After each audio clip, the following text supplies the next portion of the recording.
ಓಂ ನಾರಾಯಣಂ ನಮಸ್ಕೃತ್ಯ ನರಂ ಚೈವ ನರೋತ್ತಮಂ ದೇವೀಂ ಸರಸ್ವತೀಂ ಚೈವ ತತೋ ಜಯಮುದೀರಯೇತ್. ಓಂ ಶಾಂತಿ ಶಾಂತಿ ಶಾಂತಿ. ನಾವು ಶ್ರೀಮದ್ ಮಹಾಭಾರತದ ವನಪರ್ವದಲ್ಲಿ ವಿಚಾರ ಮಾಡ್ತಿದ್ವಿ. ಇದರಲ್ಲಿ ಈಗ 109ನೇ ಅಧ್ಯಾಯ ತನಕ ವಿಚಾರ ಮಾಡಿದ್ವಿ. ಈಗ ನೆಕ್ಸ್ಟ್ ಅಧ್ಯಾಯದಲ್ಲಿ ಋಷಭ ಪರ್ವತದ ಸಂದರ್ಶನ, ಕೌಶಿಕಿ ಮಾಹಾತ್ಯ ಬರುತ್ತೆ. ಋಷಶೃಂಗ ಗೋಪಾಖ್ಯಾನ, ಅವರ ಹೆಸರಿಂದನೇ ಶೃಂಗೇರಿ ಅಂತ ಹೆಸರು ಬಂದಿದ್ದು, ಅವೆಲ್ಲ ಬರ್ತವೆ. ಈಗ ವೈಶಂಪಾಯನರು ಜನ್ಮೇಜಯರಿಗೆ ಹೇಳ್ತಾ ಇದ್ದಾರೆ, ಜನ್ಮೇಜಯ, ಗಂಗಾವತರಣದ ಕಥೆಯನ್ನು ಯುಧಿಷ್ಠಿರನು ಲೋಮಶರಿಂದ ಕೇಳಿ ತಿಳಿದ ನಂತರ ಆನಂದಭರಿತನಾಗಿ ಮುಂದೆ ನಂದ ಮತ್ತು ಅಪರನಂದ ಎಂಬ 2 ನದಿಗಳ ಕಡೆಗೆ ಪರಿವಾರ ಸಮೇತನಾಗಿ ಪ್ರಯಾಣ ಮಾಡಿದನು. ಆ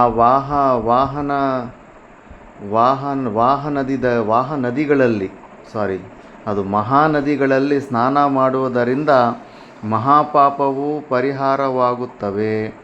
ಯುಧಿಷ್ಠಿರನು ಪರಿವಾರ ಸಮೇತನಾಗಿ ಆ ಪುಣ್ಯ ನದಿಗಳ ಸಮೀಪದಲ್ಲಿದ್ದ ಸಕಲ ಸೌಖ್ಯದಾಯಕವಾದ ಹೇಮಕೂಟ ಪರ್ವತವನ್ನು ಸಂದರ್ಶಿಸಿದನು. ಆ ಪರ್ವತದಲ್ಲಿ ಮನಸ್ಸಿನ ಯೋಚನೆಗೂ ನಿಲುಕದೆ ಇರತಕ್ಕ ಅನೇಕಾನೇಕ ವಿಚಿತ್ರ ದೃಶ್ಯಗಳನ್ನು ಯುಧಿಷ್ಠಿರನು ಕಂಡನು.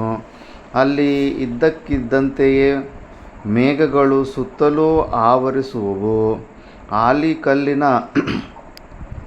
ಮಳೆಗರೆಯತೊಡಗುವುದು.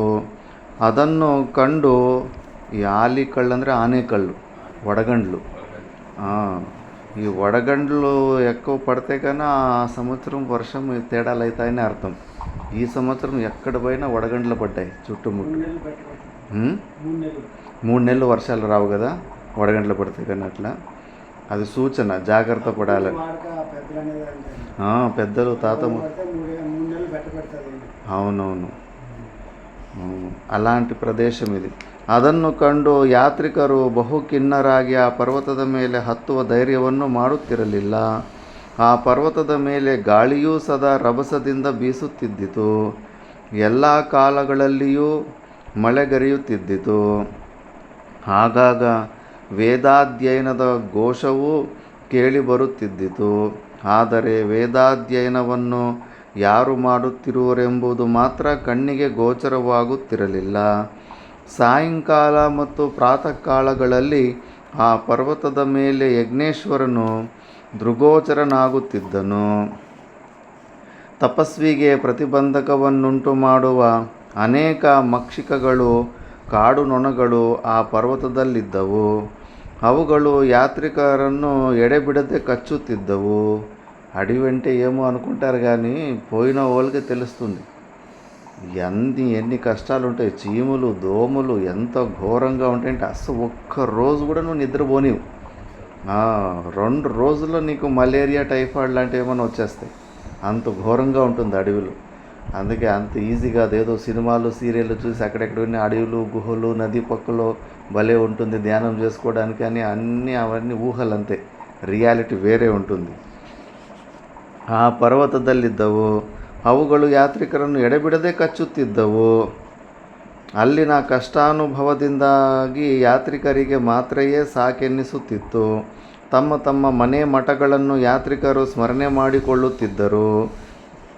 ವಿಚಿತ್ರತರವಾದ ಅದ್ಭುತವಾದ ಆ ದೃಶ್ಯಗಳನ್ನು ಕಂಡು ಯುಧಿಷ್ಠಿರನು ಲೋಮಶರನ್ನು ಕೇಳಿದನು, ಮಹರ್ಷಿಗಳೇ, ಈ ಪರ್ವತದಲ್ಲಿ ಇಷ್ಟೊಂದು ವಿಚಿತ್ರ ದೃಶ್ಯಗಳು ಕಾಣುತ್ತಿರುವುದಕ್ಕೆ ಕಾರಣವೇನು? ದಯಮಾಡಿ ತಿಳಿಸಿರಿ.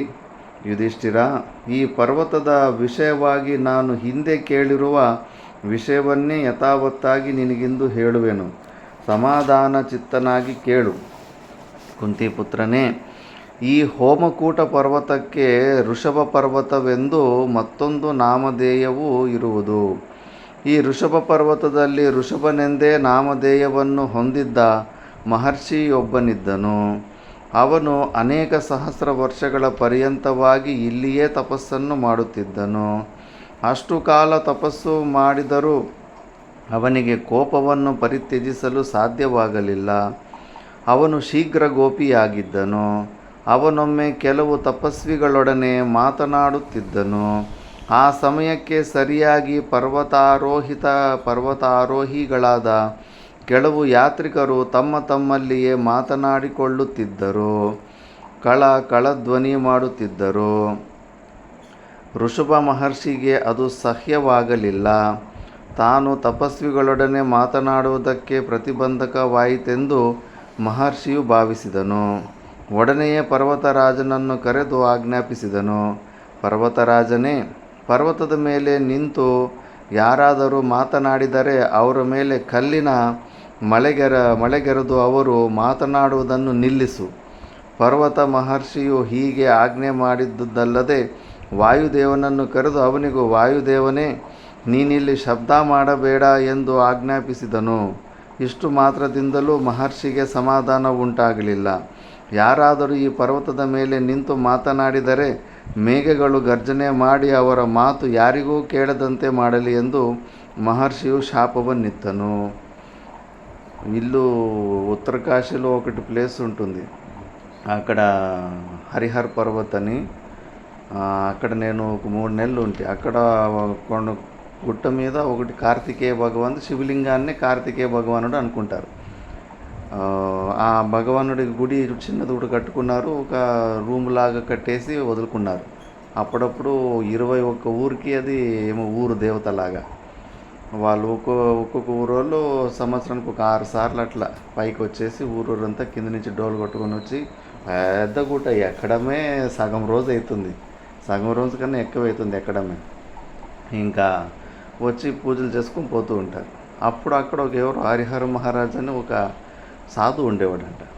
సాధు ఉండి సాధన చేసుకుంటా ఉంటే ఈ ఆడవాళ్ళు కట్లకి అక్కడికి పోయిడ్చి, స్వామి కొన్ని నీళ్ళు ఇస్తావా, అట్లా ఇస్తావా అని చెప్పేసి ఊరికే డిస్టర్బ్ చేసినందుకు శాపం పెట్టిండు. ఈ గుడి నుంచి 1 కిలోమీటర్ చుట్టూ ఎవరు స్త్రీలు అంటే పెద్ద వయసుగా అయిన స్త్రీలు మాత్రం ఎవరు ఎంట్రీ రాకూడదు అని చెప్పేసి, ఎవరన్నా ఎంట్రీ ఇస్తే కానీ వాళ్ళ ఊరిలో ఆ రోజు పంటలు కావు, సరైన సమయానికి వర్షాలు రాకుండా పంటలు కాకుండా ఆ ఊరు కష్టాల పాలైపోతుంది అని శాపం పెట్టేసి, ఇంకా ఆ రోజు నుంచి ఎవరు ఆ 1 కిలోమీటర్ దగ్గరికి రానే రారు. అలా మధ్యలో ఇది అన్ని కట్టుకథలే అని చెప్పేసి కొంతమంది ఉల్లంఘన చేసింటే అలా ఊర్లలో రోగాలు రావడము ఏదో ఒకటి అనాహుతి జరిగినందుకు భయపడతారు, ఇప్పుడు కూడా భయపడతారు.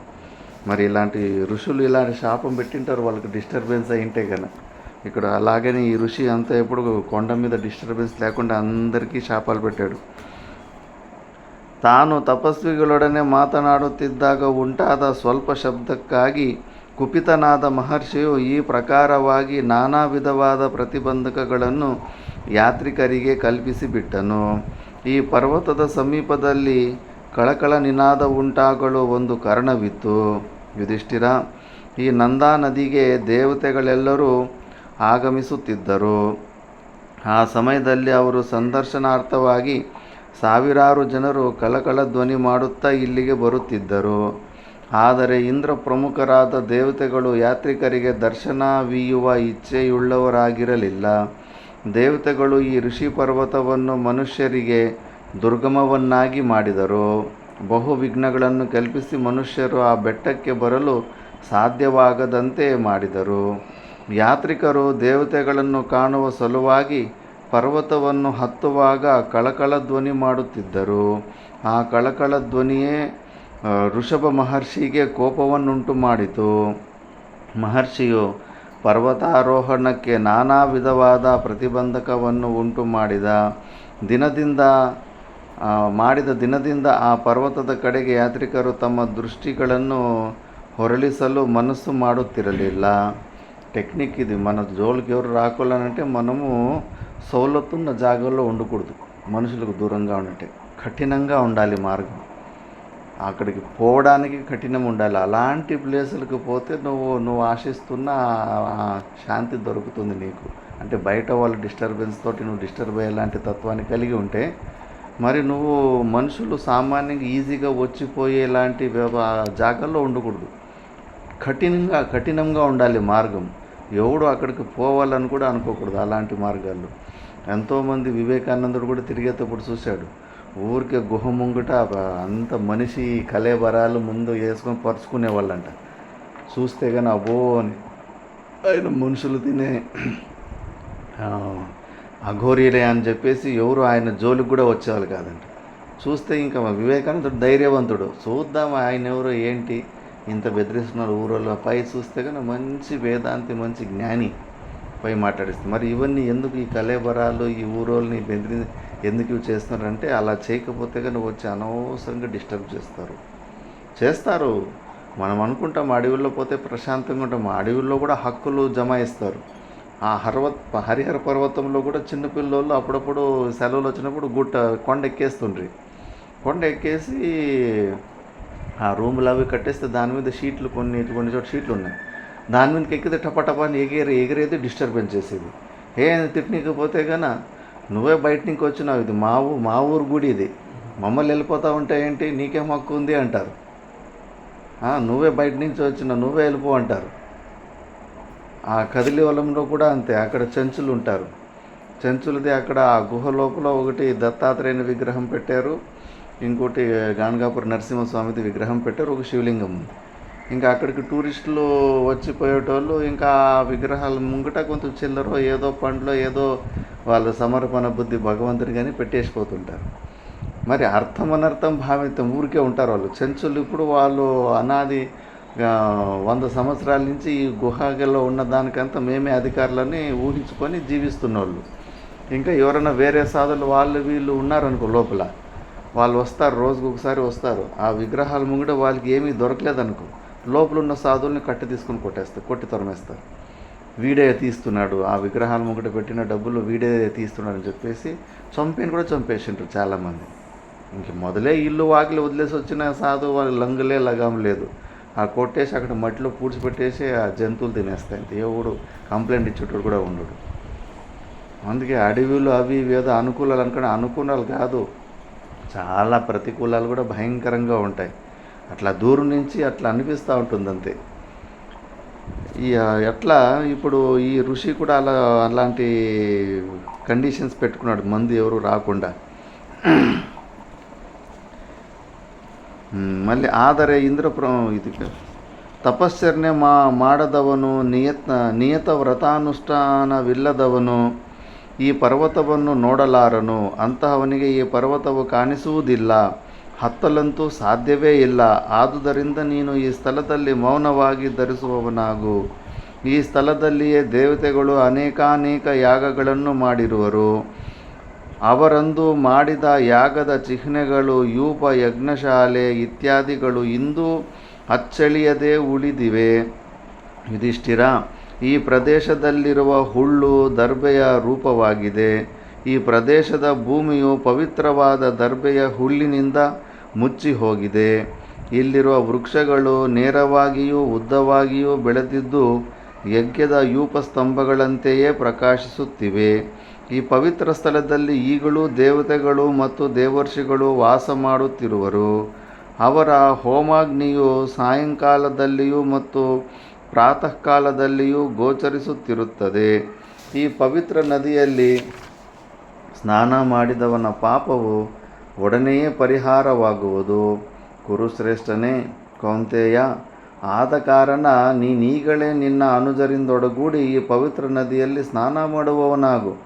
ಈ ನಂದಾ ನದಿಯಲ್ಲಿ ಸ್ನಾನ ಮಾಡಿದ ನಂತರ ನೀನು ಪರಿವಾರ ಸಮೇತನಾಗಿ ಸುಪ್ರಸಿದ್ಧವಾದ ಕೌಶಿಕಿ ನದಿಯ ತೀರಕ್ಕೆ ಪ್ರಯಾಣ ಮಾಡಬಹುದಾಗಿದೆ. ಕೌಶಿಕಿ ನದಿಯ ಹಿರಿಮೆಯನ್ನು ಕೇಳಿರುವೆಯಾ ಯುಧಿಷ್ಠಿರ? ಆ ನದಿಯ ತೀರದಲ್ಲಿಯೇ ಮಹಾತ್ಮನಾದ ವಿಶ್ವಾಮಿತ್ರನು ಬಹುದಾರುಣವಾದ ತಪಸ್ಸನ್ನು ಮಾಡಿದನು. ಲೋಮಶರು ಹೀಗೆಂದು ಹೇಳುತ್ತಲೇ ಯುಧಿಷ್ಠಿರನು ನಂದಾ ನದಿಯಲ್ಲಿ ಅನುಜರೊಡನೆ ಮಿಂದು ದೇವಪಿತೃಗಳನ್ನು ಪೂಜಾ ತರ್ಪಣಾದಿಗಳಿಂದ ತೃಪ್ತಿಪಡಿಸಿ ಅನಂತರದಲ್ಲಿ ಲೋಮಶರಿಂದೊಡಗೂಡಿ ಕೌಶಿಕಿ ನದಿಯ ತೀರಕ್ಕೆ ಪ್ರಯಾಣ ಮಾಡಿದನು. ಲೋಮಶರು ಈ ಹಿಂದೆ ಆರಂಭಿಸಿದ್ದ ಕೌಶಿಕಿ ನದಿಯ ವೃತ್ತಾಂತವನ್ನು ಮುಂದುವರಿಸಿ ಹೇಳಿದರು. ಭರತಕುಲಾವತಂಸನೇ, ಈ ಕೌಶಿಕಿ ನದಿಯು ಪರಮ ಪುಣ್ಯದಾಯಕವಾದ ದೇವನದಿಯಾಗಿದೆ. ವಿಶ್ವಾಮಿತ್ರರ ರಮ್ಯವಾದ ಆಶ್ರಮವು ಈ ನದಿಯ ತೀರದಲ್ಲಿಯೇ ಕಂಗೊಳಿಸುತ್ತಿದೆ. ಇತ್ತಲಾಗಿ ಕಾಣುತ್ತಿರುವ ಈ ದಿವ್ಯಾಶ್ರಮವು ಕಶ್ಯಪ ವಂಶೋದ್ಭವರಾದ ವಿಭಾಂಡಕ ಮಹರ್ಷಿಗಳ ದಿವ್ಯಾಶ್ರಮವಾಗಿರುತ್ತದೆ.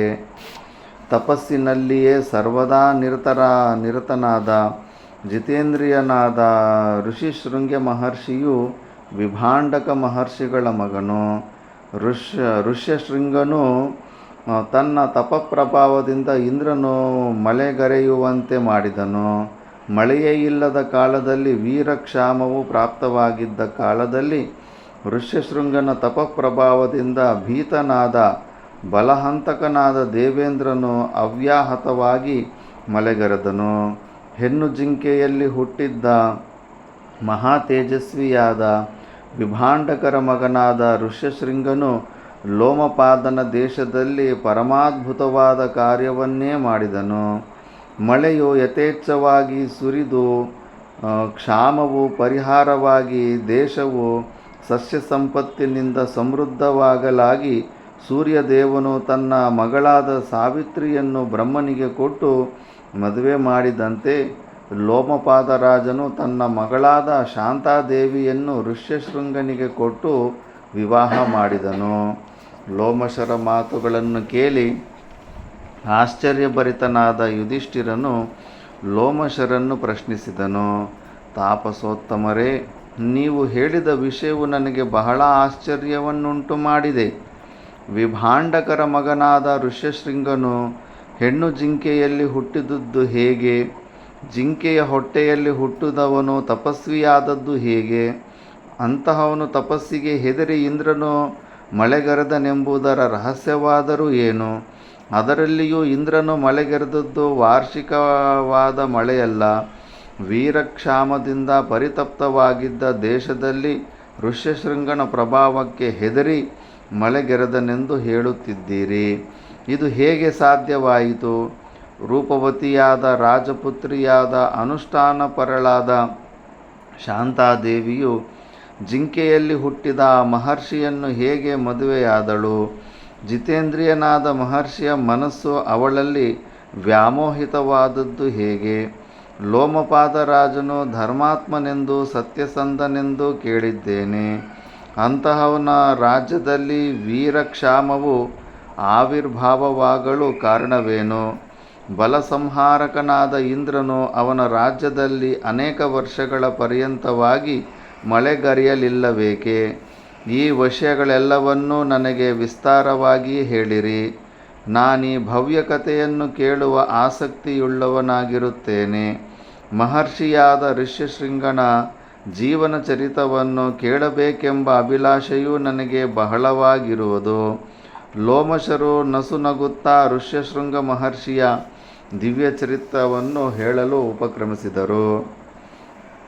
ಯುಧಿಷ್ಠಿರ, ಬ್ರಾಹ್ಮಣೋತ್ತಮರಾದ ಅನುಸ್ಯೂತವಾದ ತಪಶ್ಚರಣೆಯಿಂದ ಪೂತಾತ್ಮರಾಗಿದ್ದ ಅಮೋಘ ವೀರ್ಯವಂತರಾಗಿದ್ದ ಬ್ರಹ್ಮನ ತೇಜಸ್ಸಿಗೆ ಸಮಾನವಾದ ತೇಜಸ್ಸಿನಿಂದ ಕೂಡಿದ್ದ ವಿಭಾಂಡಕ ಮಹರ್ಷಿಗಳಿಗೆ ಮಹಾಪ್ರತಾಪಶಾಲಿಯಾದ ಸರ್ವಪೂಜ್ಯನಾದ ಮಹಾ ತೇಜಸ್ವಿಯಾದ ಬಾಲನಾಗಿದ್ದರೂ ವೃದ್ಧರಿಂದ ಪುರಸ್ಕೃತನಾಗಿದ್ದ ಋಷ್ಯಶೃಂಗನು ಹೇಗೆ ಹುಟ್ಟಿದನೆಂಬುದನ್ನು ಹೇಳುವೆನು ಕೇಳು. ಕಶ್ಯಪ ವಂಶೀಯರಾದ ವಿಭಾಂಡಕ ಮಹರ್ಷಿಗಳು ಒಂದು ಸರೋವರದ ಸಮೀಪದಲ್ಲಿ ಆಶ್ರಯವನ್ನು ಕಟ್ಟಿಕೊಂಡು ಸದಾಕಾಲದಲ್ಲಿಯೂ ತಪಸ್ಸಿನಲ್ಲಿಯೇ ನಿರತರಾಗಿರುತ್ತಿದ್ದರು. ದೇವ ಸಮಾನರಾದ ಆ ಮಹರ್ಷಿಗಳು ಅನೇಕ ವರ್ಷಗಳ ಅವ್ಯಾಹತವಾದ ತಪಶ್ಚರಣೆಯಿಂದ ಪರಿಶ್ರಾಂತರಾದರು. ಒಂದು ದಿನ ಮಹರ್ಷಿಗಳು ಸರೋವರದಲ್ಲಿಳಿದು ಸ್ನಾನ ಮಾಡುತ್ತಿದ್ದ ಸಮಯಕ್ಕೆ ಸರಿಯಾಗಿ ಊರ್ವಶಿ ಎಂಬ ಅಪ್ಸರೆಯು ಕಾಣಿಸಿಕೊಂಡಳು. ಸರ್ವಾಂಗ ಸುಂದರಳಾಗಿದ್ದ ಅಪ್ಸರೆಯನ್ನು ಕಂಡೊಡನೆಯೇ ಅನೇಕ ಸಹಸ್ರ ವರ್ಷಗಳಿಂದಲೂ ಅಸ್ಖಲಿತವಾಗಿದ್ದ ಮಹರ್ಷಿಗಳ ರೇತಸ್ಸು ಸ್ಖಲಿತವಾಗಿ ನೀರಿನಲ್ಲಿ ಬಿದ್ದಿತು. ಆ ವೇಳೆಗೆ ಸರಿಯಾಗಿ ಅದೇ ಸರೋವರದಲ್ಲಿ ನೀರು ಕುಡಿಯುತ್ತಿದ್ದ ಹೆಣ್ಣು ಜಿಂಕೆಯೊಂದು ನೀರಿನೊಡನೆ ಮಹರ್ಷಿಗಳ ರೇತಸ್ಸನ್ನು ಕುಡಿದು ಬಿಟ್ಟಿತು. ಅದರಿಂದಾಗಿ ಆ ಜಿಂಕೆಯ ಗರ್ಭವನ್ನು ಧರಿಸಿತು. ಯುಧಿಷ್ಠಿರ, ಆ ಜಿಂಕೆಯು ಹಿಂದೆ ಒಬ್ಬ ದೇವತೆಯಾಗಿದ್ದಳು. ಯಾವುದೋ ಅಪರಾಧಕ್ಕಾಗಿ ಅವಳಿಗೆ ಜಿಂಕೆಯ ಜನ್ಮ ತಾಳುವಂತೆ ಬ್ರಹ್ಮನು ಶಾಪವನ್ನಿತ್ತಿದನು. ದೇವಕನ್ಯೆಯು ವಿಶಾಪವನ್ನು ಪ್ರಾರ್ಥಿಸಲಾಗಿ ಬ್ರಹ್ಮನು, ನೀನೊಬ್ಬ ಮಹರ್ಷಿಗೆ ಜನ್ಮವನ್ನಿತ್ತ ದಿನ ಜಿಂಕೆಯ ಜನ್ಮವನ್ನು ತೊರೆದು ಶಾಪ ವಿಮೋಚನೆಯಾಗಿ ಪುನಃ ನಿನ್ನ ದೇವತ್ವವನ್ನು ಪಡೆಯುವೆ ಎಂದು ಹೇಳಿದ್ದನು. ಬ್ರಹ್ಮನ ಶಾಪವು ಅಮೋಘವಾದುದರಿಂದಲೂ ವಿಧಿ ನಿಯಮವು ಅಪರಿಹಾರ್ಯವಾದುದರಿಂದಲೂ ಆ ಹೆಣ್ಣು ಜಿಂಕೆಯಲ್ಲಿಯೇ ಶಿಶುವು ಜನಿಸಿತು. ವಿಭಾಂಡಕ ಮಹರ್ಷಿಗಳ ಪುತ್ರನು ಮಹರ್ಷಿಯೇ ಆದನು. ಕಾಲಕ್ರಮ ಸಂಯೋಗದಿಂದ ಜಿಂಕೆಯು ಅಂದು ವಿಭಾಂಡಕ ಮಹರ್ಷಿಗಳ ರೇತಸ್ಸನ್ನು ಪ್ರಾಶನ ಮಾಡಿ ಗರ್ಭವನ್ನು ಧರಿಸಿತು. ನವಮಾಸಗಳು ತುಂಬುತ್ತಲೇ ಮಹಾ ತೇಜಸ್ವಿಯಾದ ಶಿಶುವಿಗೆ ಜನ್ಮವನ್ನಿತ್ತು ಶಾಪದಿಂದ ಬಿಡುಗಡೆ ಹೊಂದಿ ದೇವತ್ವವನ್ನು ಪಡೆಯಿತು. ಇದರಿಂದಾಗಿ ಆ ಶಿಶುವಿಗೆ ತಾಯಿ ಇಲ್ಲದಂತಾಗಿ ತಂದೆಯಾದ ವಿಭಾಂಡಕರ ಪೋಷಣೆಯಲ್ಲಿಯೇ ಅದು ಬೆಳೆಯತೊಡಗಿತು. ಆ ಶಿಶುವಿಗೆ ಆಪದಾಮಸ್ತಕವು ಮನುಷ್ಯ ರೂಪವಿದ್ದು ಜಿಂಕೆಯ ಪುತ್ರನೆಂಬುದನ್ನು ಸೂಚಿಸಲೋ ಎಂಬಂತೆ ತಲೆಯಲ್ಲಿ ಮಾತ್ರ ಒಂದು ಕೊಂಬಿದ್ದಿತು. ಈ ಕಾರಣದಿಂದಲೇ ಆ ಶಿಶುವಿಗೆ ವಿಭಾಂಡಕರು ಋಷ್ಯಶೃಂಗನೆಂದೇ ನಾಮಕರಣ ಮಾಡಿದರು. ಶಿಶುವು ಬೆಳೆಯುವಾಗಲೇ ತಪಸ್ವಿಯಾಗಿ ಬೆಳೆಯಿತು. ಋಷ್ಯಶೃಂಗನು ಯಾವಾಗಲೂ ತಪಸ್ಸಿನಲ್ಲಿಯೇ ನಿರತನಾಗಿರುತ್ತಿದ್ದನು. ವೇದಾಧ್ಯಯನ ಸಂಪನ್ನನಾಗಿದ್ದನು. ತನ್ನ ತಂದೆಯೊಬ್ಬನ ಹೊರತಾಗಿ ಮತ್ಯಾವ ಮಾನವನನ್ನೂ ಋಷ್ಯಶೃಂಗನು ಕಂಡವನೇ ಅಲ್ಲ. ಅದರಿಂದಾಗಿ ಅವನ ಮನಸ್ಸು ಯಾವಾಗಲೂ ಬ್ರಹ್ಮಚರ್ಯಾಶ್ರಮೋಕ್ತವಾದ ಕರ್ಮಾನುಷ್ಠಾನಗಳಲ್ಲಿಯೇ ಲೀನವಾಗಿರುತ್ತಿದ್ದಿತು. ಯುಧಿಷ್ಠಿರ, ಅದೇ ಸಮಯದಲ್ಲಿ ಅಂಗದೇಶಕ್ಕೆ ಲೋಮಪಾದನು ಅಧಿಪತಿಯಾಗಿದ್ದನು. ಅವನು ಮಹಾತ್ಮನಾದ ದಶರಥನ ಮಿತ್ರನೂ ಆಗಿದ್ದನು. ಲೋಮಪಾದನೊಮ್ಮೆ ಬ್ರಾಹ್ಮಣನೊಬ್ಬನಿಗೆ ಕೇಳಿದುದನ್ನು ಕೊಡುವನೆಂದು ವಚನವನ್ನಿತ್ತು. ಅನಂತರದಲ್ಲಿ ಬ್ರಾಹ್ಮಣನು ತನಗೆ ಬೇಕಾದ ದಾನವನ್ನು ಕೇಳಲು ರಾಜನು ತಾನು ವಚನವನ್ನೇ ಕೊಟ್ಟಿಲ್ಲವೆಂದು ಹೇಳಿ ಬ್ರಾಹ್ಮಣನನ್ನು ಶೂನ್ಯಹಸ್ತನನ್ನಾಗಿಯೇ ಕಳುಹಿಸಿಬಿಟ್ಟನೆಂದು ಕೇಳಿದ್ದೇವೆ. ಆ ಕಾರ್ಯವನ್ನು ಅವನು ಪರಿಹಾಸಕ್ಕಾಗಿ ಮಾಡಿದನೆಂದು ಕೆಲವರು ಹೇಳುತ್ತಾರೆ. ಅವನು ಮಾಡಿದ ಆ ಅಪರಾಧಕ್ಕಾಗಿ ಬ್ರಾಹ್ಮಣರೆಲ್ಲರೂ ರಾಜನನ್ನು ಪರಿತ್ಯಜಿಸಿ ಹೊರಟು ಹೋದರು. ಅವನ ಸಮೀಪದಲ್ಲಿ ನಿತ್ಯ ನೈಮಿತ್ತಿಕ ಕರ್ಮಗಳನ್ನು ಯಜ್ಞಯಾಗಾದಿಗಳನ್ನು ಮಾಡಿಸುವ ಪುರೋಹಿತರೇ ಇಲ್ಲವಾದರು. ರಾಜ್ಯದಲ್ಲಿ ಯಜ್ಞಯಾಗಾದಿಗಳೇ ನಡೆಯದಿದ್ದರೆ ಮಳೆ ಬೆಳೆಗಳಾಗುವುದಾದರೂ ಹೇಗೆ? ಲೋಮಪಾದನ ದೇಶದಲ್ಲಿ ನಿತ್ಯ ನೈಮಿತ್ತಿಕ ಕರ್ಮಗಳು ಯಜ್ಞಯಾಗಾದಿಗಳು ನಡೆಯದೇ ಇದ್ದುದರಿಂದ ಇಂದ್ರನು ಕುಪಿತನಾಗಿ ಅನೇಕ ವರ್ಷಗಳು ಮಳೆಗರೆಯಲಿಲ್ಲ. ಇದರಿಂದಾಗಿ అంగదేశದ ప్రజలు బహಳ దుఃఖకీడాదరు. ముందు అలాంటి కరువులు వచ్చేదంట. ఒక్కోసారి స్వతంత్రము రాకముందు కొన్ని సంవత్సరాలు, దాని తర్వాతనో 7 సంవత్సరాలు కరువు వచ్చిందంట. ఆ బెంగళూరు ఆ చుట్టుముట్టు ప్రాంతంలో హెచ్చు తక్కువ భారతదేశం అంతా ఉందంట ఆ కరువు. అట్లా 7 సంవత్సరాలు సరిగ్గా ఆ టైంకి వర్షాలే పడకుండా ఊరికే అవసరం లేనప్పుడు ఊరికే వర్షాలు పడేది. అట్లా 7 సంవత్సరాల పంటలు లేక అవి ఏమేమో తినరానివన్నీ తిన్నారంట అప్పుడు ప్రాణం కాపాడుకోవడానికి. అలాంటి స్టోరీలంతా చెప్పేవారు.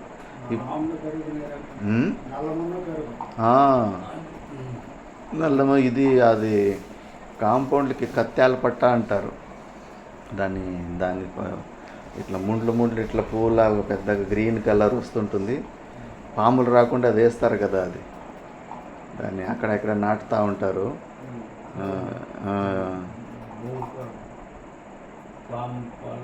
పాములు రాకుండా కొన్ని నాటుతూ ఉంటారు. అలాగే కొంచెం పెద్దగా ఉంటుంది, సైడ్లో ముండ్లు ఉంటాయి దానికి. కత్యాల పట్ట అని. అనంతపురం బెంగళూరు వాళ్ళకి కత్యాల పట్ట అర్థమవుతుంది. ఇక్కడ వాళ్ళకి కత్యాల పట్ట అంటే అర్థం కాదు. అందులో సెంటర్లో నాగజమ్ముడు బొంగు జమ్ముడు అని ఉంటుంది. నాగజమ్ముడు నాగజమ్ముడు అంటే ముడ్లు ముడ్లు ముడ్లు ఉంటాయి. ఫస్ట్ ఉంటుంది. నాగదాలి కాయలు వస్తాయి. ఇంకోటి ఆకుల్లాగా ఇట్లా ఇట్లా ఉంటుంది, అది కత్తాల పొట్ట. అవి కాంపౌండ్కి, పొలంలోకి బయట నుంచి పశువులు రాకుండా ఆ కాంపౌండ్కి ఎక్కువ వాడుతూ ఉంటారు దాన్ని, కత్తాల పొట్ట. దాన్ని మధ్యలో ఉన్న మొద్దు దాన్ని తిన్నారంట అప్పుడు కరువు కాలంలో. అవి కూడా తినేది. అరటి చెట్లు కూడా అంతే. అరటి చెట్లు మధ్యలో ఉన్న భాగము అవన్నీ అరటి చెట్లు పైన ఉన్న పొరలు ఆకలే ఇదంతే, కానీ లోపల అన్నీ తినే వస్తువులే. పూలు తింటారు, ఆ మొద్దు తింటారు, మళ్ళీ నీళ్ళు ఊరుతాయి కింద నుంచి కట్ చేసిన తర్వాత. కేరళలో పోతే అర్థమవుతుంది ఒక అరటి చెట్లు ఎన్ని తినే వస్తువులు ఉన్నాయని. అట్లా కరువు కాలంలో అట్లంతా జీవించిండ్రు. మనం వచ్చినప్పటి నుంచి ఏమవుతుంది, టెక్నాలజీ వచ్చింది కదా. లోపల అరటి చెట్లు ఉండే మెత్తగా ఉండదని బళ్ళారిలో కూడా హోటల్ పెడుతుంది. హోటల్లో కూడా చేస్తారు అవి. అవి కిడ్నీలకి చాలా మంచిదని. ఇప్పుడు బోర్వెల్ వచ్చి కరెంట్ వచ్చింది కదా, దానివల్ల ఏమైపోయింది, ఈ కరువు జనాలకు అంతగా తెలుస్తలేదు. వర్షాలు మధ్య మధ్యలో రాకపోయినా కూడా పంటల్లో నీళ్ళ ద్వారా కొన్ని ఎక్కడో ఒక చోట మళ్ళీ డ్యాములు అయిపోయాయి ముఖ్యంగా. అప్పుడు డ్యాములు ఎక్కువ లేవు, ఎక్కడో కొన్ని చెరువులు ఉండే. డ్యాముల వల్ల స్టోర్ చేసుకొని టైంకి రాకపోయినా కూడా డ్యాముల్లో మాత్రం ఎప్పుడు కాలువలు పారుతుండగా అట్లా ఈ కరువులు తెలుస్తాయి ఇప్పుడు కాలంలోకి. కానీ పాతకాలంలో భలే భయపడ్డారు ఆ కరువులకి.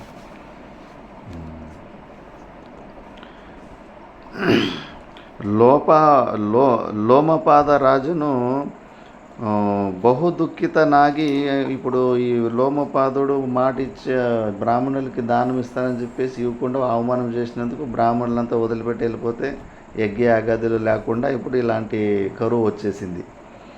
ಲೋಮಪಾದ ರಾಜನು ಬಹುದುಃಖಿತನಾಗಿ ಕ್ಷಾಮ ಪರಿಹಾರಕ್ಕೆ ಉಪಾಯಗಳನ್ನು ಮಂತ್ರಿಗಳೊಡನೆ ಸಮಾಲೋಚಿಸಿದನು. ಅವರ ಸಲಹೆಯಂತೆ ಲೋಮಪಾದನು ತಪಸ್ವಿಗಳಾದ ಮನನಶೀಲರಾದ ಇಂದ್ರನನ್ನು ಆರಾಧಿಸಿ ಮಳೆಗರೆಸುವುದರಲ್ಲಿ ಸಮರ್ಥರೆಂದು ಪ್ರಸಿದ್ಧರಾದ ಬ್ರಾಹ್ಮಣರನ್ನು ಅನ್ಯ ದೇಶಗಳಿಂದಲೂ ಕರೆಯಿಸಿ ಅವರನ್ನು ಯಥೋಚಿತವಾಗಿ ಸತ್ಕರಿಸಿ ದೇಶದಲ್ಲಿ ಮಳೆಗರೆದು ಸುಭಿಕ್ಷ ಉಂಟಾಗುವಂತೆ ಮಾಡಬೇಕೆಂದು ಅದಕ್ಕಿರುವ ಪ್ರತಿಬಂಧಕವು ಹೋಗಿ ಸುವೃಷ್ಟಿಯಾಗುವ ಉಪಾಯವನ್ನು ಸೂಚಿಸಬೇಕೆಂದು ಲೋಮಪಾದನು ಬದ್ಧಾಂಜಲಿಯಾಗಿ ಪ್ರಾರ್ಥಿಸಿದನು. ವಿದ್ವಾಂಸರಾದ ಆ ವಿಪ್ರರು ಒಬ್ಬೊಬ್ಬರೂ ಒಂದೊಂದು ವಿಧವಾದ ಸಲಹೆಗಳನ್ನು ನೀಡಿದರು. ಅವರುಗಳಲ್ಲಿ ಒಬ್ಬ ಮುನಿಶ್ರೇಷ್ಠನು ಲೋಮಪಾದನನ್ನು ಕುರಿತು ಹೀಗೆಂದು ಹೇಳಿದನು. ಮಹಾರಾಜ, ನೀನು ಮಾಡಿದ ಅಪರಾಧದ ಕಾರಣದಿಂದಾಗಿ ಬ್ರಾಹ್ಮಣರು ನಿನ್ನ ಮೇಲೆ ಕುಪಿತರಾಗಿದ್ದಾರೆ. ಆದುದರಿಂದ ನೀನು ಅವರನ್ನು ಸಮಾಧಾನಗೊಳಿಸಲು ಈ ಕೂಡಲೇ ಪ್ರಯತ್ನಿಸಬೇಕು. ತಪಸ್ವಿಯೊಬ್ಬನ ಏಕಮಾತ್ರ ಪುತ್ರನಾದ ಋಷ್ಯಶೃಂಗನೆಂಬುವವನು ನಿನ್ನ ದೇಶಕ್ಕೆ ಅನತಿ ದೂರದಲ್ಲಿರುವ ಅರಣ್ಯದಲ್ಲಿ ವಾಸ ಮಾಡುತ್ತಿದ್ದಾನೆ. ಹೆಣ್ಣೆಂಬ ಜಾತಿಯೊಂದಿರುವುದೆಂಬ అరివే అవనిగిరువదిల్ల. అవను మరి అడవిలోనే పుట్టి పెరిగిన తర్వాత ఇంకా అసలు పురుషుల కన్నా వేరే విధంగా ఎవరు ఉన్నారనే విషయం కూడా తెలీదు. అలా అయిపోతాం మనం. సమాజం మధ్యలో ఉండాం కాబట్టి సమాజం నుంచి అమ్మా నాన్నలు లేకపోయినా కూడా అన్ని సంస్కారాలు నేర్చుకుంటాం. అదే ఇప్పుడు 10-15 కేసులు అడవిలో చిన్నపిల్లలు తప్పిపోయిన ఉన్నాయి. పశువుల మధ్యలో ఇరుక్కుపోయి కొద్దిగా ఎట్లా బతికేసిండ్రు. అంత పశువులు, గోరిల్లాల సంస్కారము అలాంటి సంస్కారాలు వచ్చినాయి. కానీ మళ్ళీ వాళ్ళు నార్మల్ మనుషులు కాలే. వాళ్ళని పట్టుకొని నార్మల్ మనుషులు చేయాలన్నా కూడా అది కుదరని పని. మన చుట్టూ ఎలా ఉందో ప్రపంచం, ఆ ప్రపంచానికి అనుకూలంగా మనం అలా మారిపోయి ఉంటాం. అందుకే మనము సమాజానికి ఎందుకు రుడిపడి ఉంటామంటే, ఇక్కడ అమ్మా నాన్నలు లేకపోయినా వీధిలో పుట్టి పెరిగినా కూడా అన్ని సంస్కారాలు చూసి ఎన్నో నేర్చుకునేట్టు ఉంటాయి. సత్తయ్య స్వామి అని మాతా మాణికేశ్వరమ్మ దగ్గర ఒక శిష్యుడు, ఇంతకు ముందు కూడా ఒకసారి చెప్పింటి, నల్లారెడ్డి వినలేదనిపిస్తుంది. ఆయన, నేను శ్రీశైలంలో ఆశ్రమంలో, అమ్మ ఆశ్రమంలో ఉన్నప్పుడు ఆయన అక్కడ ఇన్ఛార్జ్గా ఉండే, పెద్దగా ఉండే. ఆయన చరిత్ర ఏంటంటే, కరీంనగర్లో 20 కిలోమీటర్ దూరంలో ఒక పల్లెటూరులో పుట్టిండు. ముగ్గురు వాళ్ళు అమ్మ నాన్నకు. ఇతడు పెద్ద అతడు, మళ్ళీ ఒక చెల్లెలు తమ్ముడు, ముగ్గురు ఉన్నారు. వీళ్ళ అమ్మ నాన్నలు మళ్ళీ ఏదో రోగము ఏదో వచ్చేసి చచ్చిపోయారు చిన్న వయసులోనే. ఆ బంధువులు వీళ్ళ చెల్లెల్ని వీళ్ళని తమ్ముడిని సాక్కోవడానికి ఒకరిని తీసుకున్నారు. ఇతడు చిన్నపిల్లోడే మందు బుద్ధి సరిగ్గా కళ్ళు కూడా కనిపిస్తలేదు, ఎడ్డెడ్డిగా ఉన్నాడు. ఇంకా ఈయనెవడు సాకుతారని చెప్పేసి అట్లా ఎవరు పట్టించుకోకుండా వదిలేస్తే ఇంకా వీధి పాలైండు. ఇంకా అక్కడ వాళ్ళ ఇంట్లో వీరింట్లో భిక్ష ఏదో ఇచ్చింది తినుకుంటూ కరీంనగర్ టౌన్కి వచ్చిండు. కరీంనగర్ టౌన్కి వచ్చేసి మార్కెట్లో కూలిపోయిన టమాటాలు అవి కొన్ని ఎనికి పారేస్తారు కదా, ఇంకా అవన్నీ ఎత్తుకొని తిని కూరగాయలు మార్కెట్లోనే కొన్ని నెలలు గడిపేసిండు. అక్కడ మాత్రం రోజు ఏదో ఒకటి తినడానికి కాయ పండు ఏదో దొరుకుతూ ఉంటుంది కదా. మళ్ళీ ఇతను చూసి అట్లే పెద్దోడైపోయిండు, వీధిలో తిరుక్కుంటూనే అడుక్కుంటూనే. మళ్ళీ అక్కడ ఏదో గవర్నమెంట్ ఒక హాస్టల్ ఏదో రెడీ అయితే కన్నా పాత్రలు కడగడానికి అక్కడ భిక్షకు పోయినప్పుడు ఈ పాత్రలు కడిగితే నీకు మిగిలిన అన్నము అంతా పెడతామంటే కన్నా ఇంకా మంచిగా కడిగిండు. ఇంకా అది జాబ్ అయిపోయింది. రోజు నువ్వు పాత్రలు కడుగు, మొత్తం మిగిలిన అన్నము సాంబార్ అంతా ఇంకా నీవంతకు నువ్వేమన్నా చేసుకో, ఎవరికన్నా ఇచ్చుకో, ఏమన్నా చేసుకొని హాస్టల్లో చెప్పేసిండు. ఇంకా ఇంకా జీవితంలో ఏమీ తిండి బట్ట దొరికితే చాలని అక్కడే చేసుకుంటూ ఉన్నాడు. అప్పుడు 1975 ఆ మధ్యలో మాతా మాణికేశ్వరమ్మ కరీంనగర్ ఆశ్రమంలో ఒక 5 సంవత్సరాలు ఉంది అక్కడ. ఇంకా అక్కడ పోయినప్పుడు ఇంకా ప్రచారం బాగా అయ్యి ఆ ఆశ్రమానికి కరీంనగర్ సెంట్రల్ ఈ బస్ స్టాండ్కి హెచ్చుతకు 4.5 కిలోమీటర్ అవుతుంది. అప్పుడు అడవిలాగానే ఉండేదంట, ఇప్పుడు సెంటర్ అయిపోయింది, అది రైల్వే స్టేషన్ పక్కకు వచ్చేసింది. ఇంకా నడుచుకుంటూ ఆశ్రమానికి అప్పుడప్పుడు పోయి చూసిండు. ఆశ్రమంలో కూడా పెద్ద సాధన లేదు, వంటిల్లు కానీ వచ్చిన భక్తులకు అన్నం పెట్టడానికి కానీ. బయట నుంచినే అప్పుడు అంతా వాళ్ళు సద్దులు రొట్టెలు అవి తెచ్చుకొని తినుకుంటూ పోయేవారు. ఇతడికి రోజు అక్కడ టిఫిన్గా కానీ మధ్యాహ్నం పూటలో భోజనం కానీ అవన్నీ మిగులుతూ ఉంటుంది కదా. వెంబడి అక్కడ మిగిలింది ప్లాస్టిక్ కవర్లోనో దేంట్లోనో ఒక దాంట్లోనో వేసుకొని అన్నము అక్కడ మిగిలిన సాంబార్లు అవి ఇవి తీసుకొచ్చేసి ఇక్కడికి వచ్చిన భక్తులకి వడ్డించేవాడంట. చూడు అతనికి సేవ పుణ్యం ఎట్లా అదృష్టము వచ్చిందని. అట్లా కొన్ని రోజులు చేస్తూ ఉంటే ఇంకా అమ్మ దృష్టి అతని మీద పడింది. సత్తయ్య ఎట్లా రా అన్నది. రేపు ఉదయం 2 గంటలకు రా, నీకు ఉపదేశం ఇస్తానంట. నా వల్ల నాకొద్దు అన్నాడంట. పిచ్చోడా, ఉపదేశం కోసము తపనలో పడి అడుక్కుంటేనే దొరకదు, నీకు ఇస్తానంటే వద్దంటావు కదా ఎడ్డుడా, పో రేపు రాపో అంటే. నేను రానమ్మో, నాకొద్దు అన్నాడంట. ఇంకా వాళ్ళు యోగులు వాళ్ళు సంకల్పం చేసినంత ఎవరు ఆపగలరు. ఇంకా సడన్గా 2 గంటలకి నిద్ర మెలకు అయిపోయింది. టక్కని స్నానం చేసుకొని ఇంకా అతని ప్రమేయం లేకుండా వచ్చేసిండు ఆశ్రమానికి వచ్చేసి కింద కూర్చోంటే అట్లా చెక్కి ముక్కాలు వేసుకొని కూర్చోవడం ఇది రాదు. ఎందుకంటే చిన్నప్పటి నుంచి వీధిలో పుట్టి పెరిగిండి. ఇట్లా కొక్కిరి మనం బాత్రూమ్ కూర్చుంటాం కదా, అట్లా కూర్చునేది వస్తుంది కానీ కాళ్ళు మొలుస్తలేవు ఇట్లా చెక్కి ముక్కలు వేసుకోవడానికి. నాకు రాదమ్మా అన్నాడు. అయ్యో నువ్వు అట్లా కూర్చోలేదని. లేదమ్మా ఎప్పుడు ఇట్లా కూర్చుంటాను, ఇట్లా పిచ్చోన్లా కూర్చున్నాను. సరే అని మళ్ళీ ఉపదేశం చెప్పడానికి స్టార్ట్ చేస్తే ఏ అక్షరము నాలుగు కూడా నత్తి ఒక్క అక్షరం తిరగడం లేదంట. ఇంకా నెత్తి మీద చేయి పట్టుకుందంట. ఈయనకి ఎట్లా అని మళ్ళా పోనీ మీ ఊర్లో ఏ గుడులు ఉన్నాయి చెప్పు అంటే కన్నా ఆ గుడి ఈ గుడి అని చెప్పుకుంటూ కృష్ణ గుడి అని, గోపాల్ అన్నదము వస్తలే కానీ కృష్ణ అన్నది తిరిగిందంట. కృష్ణ గుడి అని. వీడికి కృష్ణ అనే శబ్దము తిరుగుతూ ఉందని చెప్పేసి ఆ కృష్ణ అనే శబ్దానికి ముందు ఒక బీజాక్షరం ఓము, వెనక ఒక బీజాక్షరంతో చెప్పేసి దాన్ని ఉపదేశం ఇచ్చేసింది. చెప్పిందట, మౌనాన్ని పాటించు, ఇంతవరకు ఏమో చేసుకున్నావు, అవి ఇది చేసుకున్నావు, ఈ ఒక్క కోటి పూర్తి అయ్యే వరకు ఈ జపము మౌనాన్ని పాటించు. ఎక్కడన్నా ప్రపంచంలో ఎక్కడికన్నా పో, నువ్వు కూర్చున్న చోటికి నీకు భోజనం వస్తుంది పో అని ఆశీర్వాదం చేసి పంపించిందండి. మరి అంత పెద్ద మహానుభావులు చెప్పిన తర్వాత ఏంటంటే ఇంకా అటు ఇటు తిరిగి ఒక మంచి రాగి చెట్టు వేప చెట్టు కట్టగా కనిపిస్తే అక్కడ కరీంనగర్ నుంచి ఏదో ఒక దూరంగా ఊర్లో తీగలగుట్టపల్లి అని, ఇంకా ఆ చెట్టు పక్కలో బావి స్నానం చేసుకోవడానికి అన్నీ ఉంటే ఇంకా అక్కడే మౌనంగా కూర్చొని జపం చేసుకుంటున్నాడు. వాని అదృష్టం ఎదురుగా ఒక బ్రాహ్మణుని ఇల్లు ఉంది ఆ కట్టకి ఎదురుగానే. అతడు చూసి ఎవడో భలే నిష్టగా ఇంకా జపం చేస్తున్నాడంటే కానీ వాళ్ళ మనసు కరగదా. ఇంకా మాట్లాడి చూస్తే మౌనమని సైకిల్తోటి చెప్పేసిండు, మౌనం అని చెప్పేసి. ఇంకా రోజు వాళ్ళే భోజనం పెట్టారు. భోజనం పెట్టిన తర్వాత 1 కోటి పూర్తి అయిన రోజు ఆ రోజు మాట్లాడితే కానీ ఆ బ్రాహ్మణునికి ఇతని మీద ఎంత శ్రద్ధ వచ్చిందంటే అంత తెలుసుకున్నాడు ఏంటి అని. నాయనా, నాకు నీ భక్తి మీద నాకు చాలా నచ్చింది. నీకు ఒకవేళ విద్య నేర్చుకోవాలని ఉంటే కానీ నువ్వు చెప్పు, నేను నీకు నేను అక్షరాలు నేర్పించేస్తాను అని అతడే ఆఫర్ ఇచ్చిండట ఆ బ్రాహ్మణుడే. సరే, నేను నేర్చుకోవాలా అని అన్నాడంట. ఇంకా ఇట్లా తెలుగు రాయడము చదవడము నేర్చుకున్నాడు. రాయడం అంతగా గట్టిగా రాలేదంటే కానీ చదవడం మాత్రం అక్షరాలు గుర్తుపట్టి చదవడం మాత్రము నేర్చేసుకున్నాడు. ఇంకా నేర్చేసుకొని భాగవతము, శ్రీమద్ భాగవత రహస్యము, రామాయణము, మహాభారతము, పురాణాలు, ఇంకా అన్ని భగవద్గీత, అన్ని పుస్తకాలు చదివేసేసరికి ఇంకా పూర్వజన్మ సంస్కారం ఉన్నట్టుంది. వైరాగ్యము తిక్కలేసింది.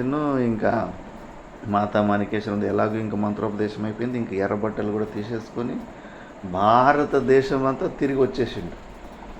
హిందీ కూడా నేర్చేసుకున్నాడు. కాశీలో ఎక్కువ ఉండి ఇంకా అక్కడ ఇక్కడ అంతా ఫుల్ ఇంకా వీధుల్లో పెరిగినోడికి ఇంకా వాళ్ళు భయం వీళ్ళు భయం ఏముండదు. ఎడ్డెడ్డి కానీ ఎవరు అంటే అంత భక్తులు కూడా ఫుల్ తయారైపోయిండు.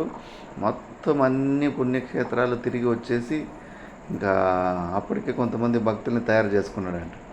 ఇంకా మళ్ళా యానగుందికి తిరిగి వస్తే సతయ్య, మళ్ళీ నీకు జన్మ కావాలా వద్దా అంటే కావాలమ్మా, ఇంకోసారి జన్మ కావాలంట. నగినంట.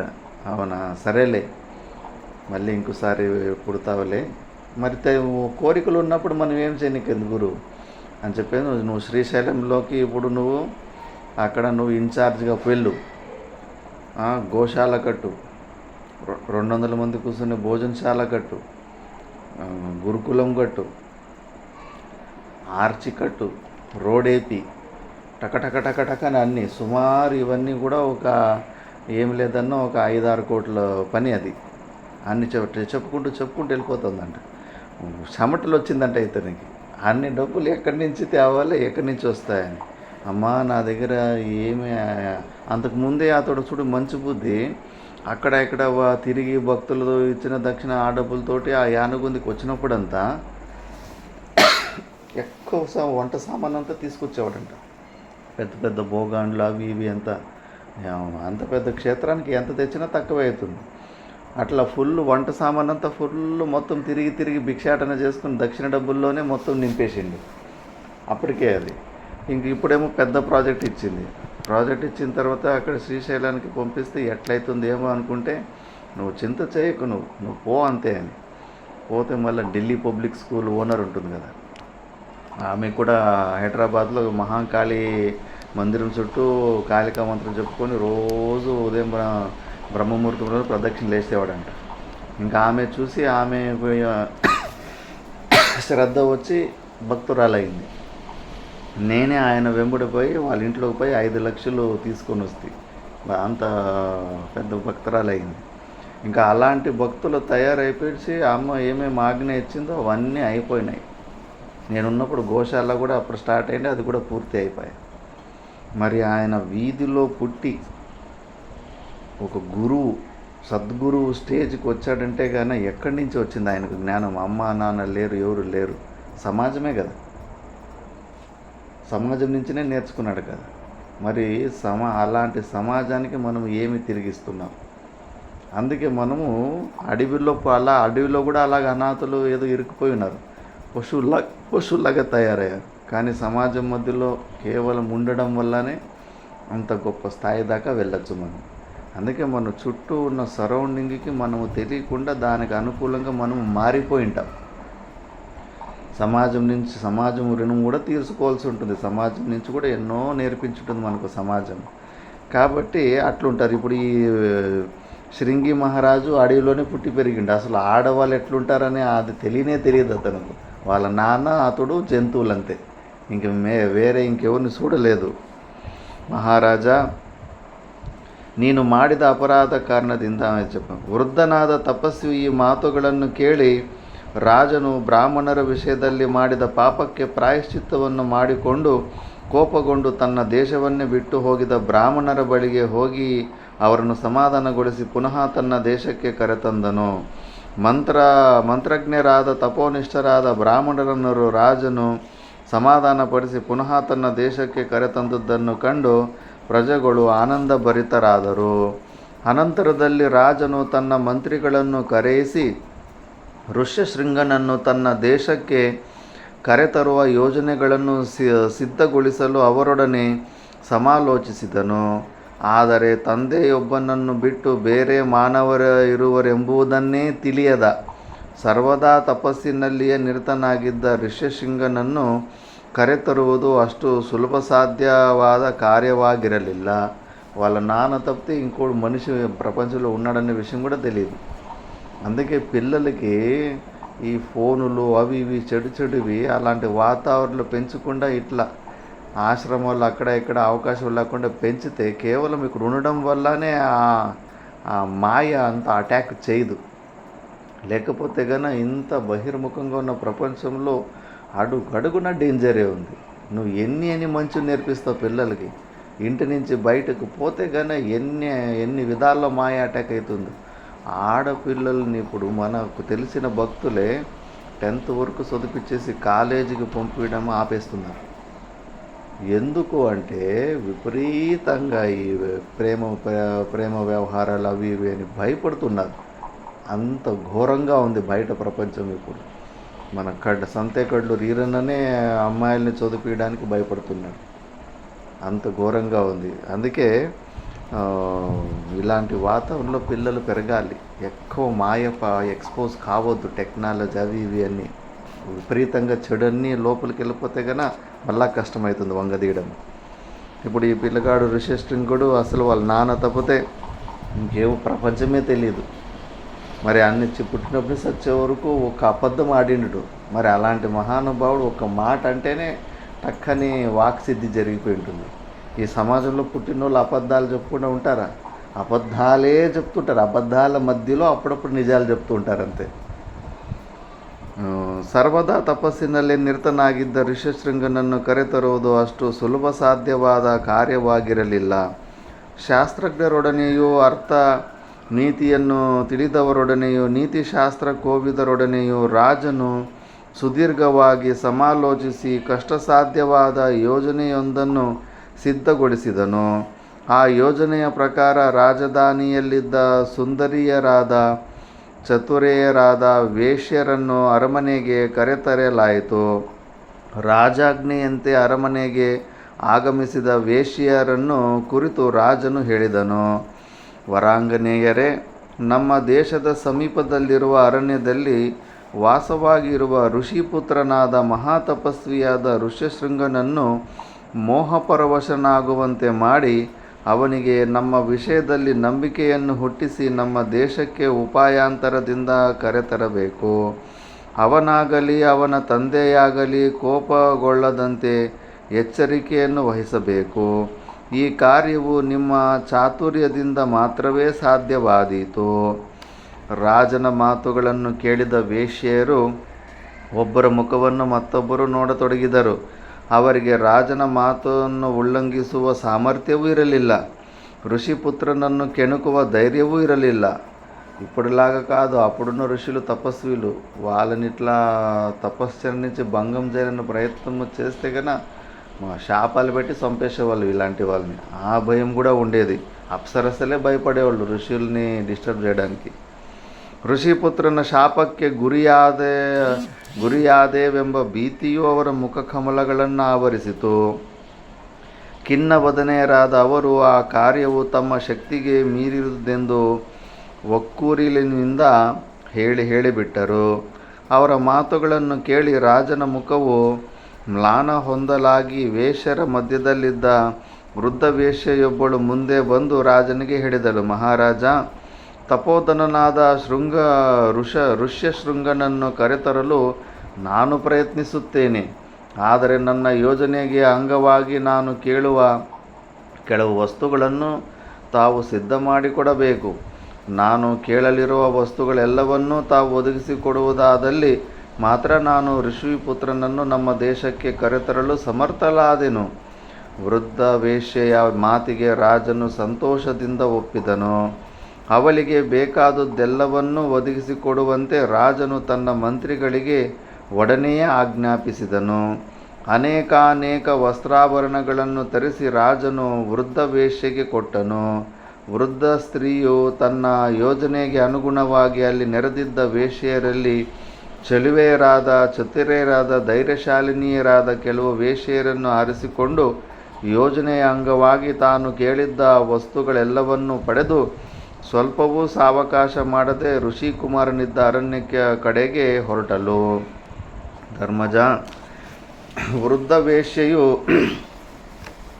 ಸುಂದರಿಯರಾದ ಅನೇಕ ವೇಶ್ಯೆಯರಿಂದೊಡಗೂಡಿ ಅರಣ್ಯಕ್ಕೆ ಪ್ರಯಾಣ ಮಾಡಿದ ನಂತರ ಋಷ್ಯಶೃಂಗನ ಆಶ್ರಮಕ್ಕೆ ಸ್ವಲ್ಪ ದೂರದಲ್ಲಿದ್ದ ನದಿಯ ಮೇಲೆ ದೋಣಿಯಂತೆ ತೇಳುವ ಆಶ್ರಮವೊಂದನ್ನು ನಿರ್ಮಿಸಿಕೊಂಡಳು. ಕಾರ್ಯಸಾಧನೆಗಾಗಿ ವೃದ್ಧ ವೇಶ್ಯೆಯ ಯೋಜನೆಗೆ ಅನುಗುಣವಾಗಿ ನೌಕಾಶ್ರಯವನ್ನು ಕಲ್ಪಿಸಬೇಕೆಂದು ರಾಜಾಜ್ಞೆಯೂ ಆಗಿದ್ದಿತು. ಆ ಆಶ್ರಮದ ಸುತ್ತಲೂ ಫಲಪುಷ್ಪ ಭರಿತವಾದ ಕೃತಕವಾದ ಮರಗಿಡಗಳು, ಲತೆಗಳು, ಲತಾಗುಲ್ಮಗಳು ಇದ್ದವು.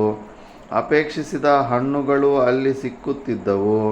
ಕೃತಕವಾದ ಪಕ್ಷಿಗಳಿಂದಲೂ ಜಿಂಕೆಗಳಿಂದಲೂ ಕೂಡಿದ್ದ ಆಶ್ರಮವು ನೋಡಲು ಬಹುರಮ್ಯವಾಗಿ ಕಾಣುತ್ತಿದ್ದುದಲ್ಲದೆ ಮಾಯೆಯಿಂದ ನಿರ್ಮಿತವಾಗಿದೆಯೋ ಎಂಬ ಭ್ರಾಂತಿಯನ್ನು ಉಂಟು ಮಾಡುವುದಾಗಿದ್ದಿತು. ವೇಶ್ಯರಿಂದ ಕೂಡಿದ್ದ ನೌಕಾಶ್ರಮವನ್ನು ವೃದ್ಧ ವೇಶ್ಯೆಯು ವಿಭಾಂಡಕರ ಆಶ್ರಮಕ್ಕೆ ಅನತಿ ದೂರದಲ್ಲಿ ನಿಲ್ಲಿಸಿ ವಿಭಾಂಡಕ ಮಹರ್ಷಿಗಳ ಚಲನವಲನಗಳನ್ನು ತನ್ನ ಗೂಢಚಾರರ ಮೂಲಕವಾಗಿ ತಿಳಿದುಕೊಂಡಳು.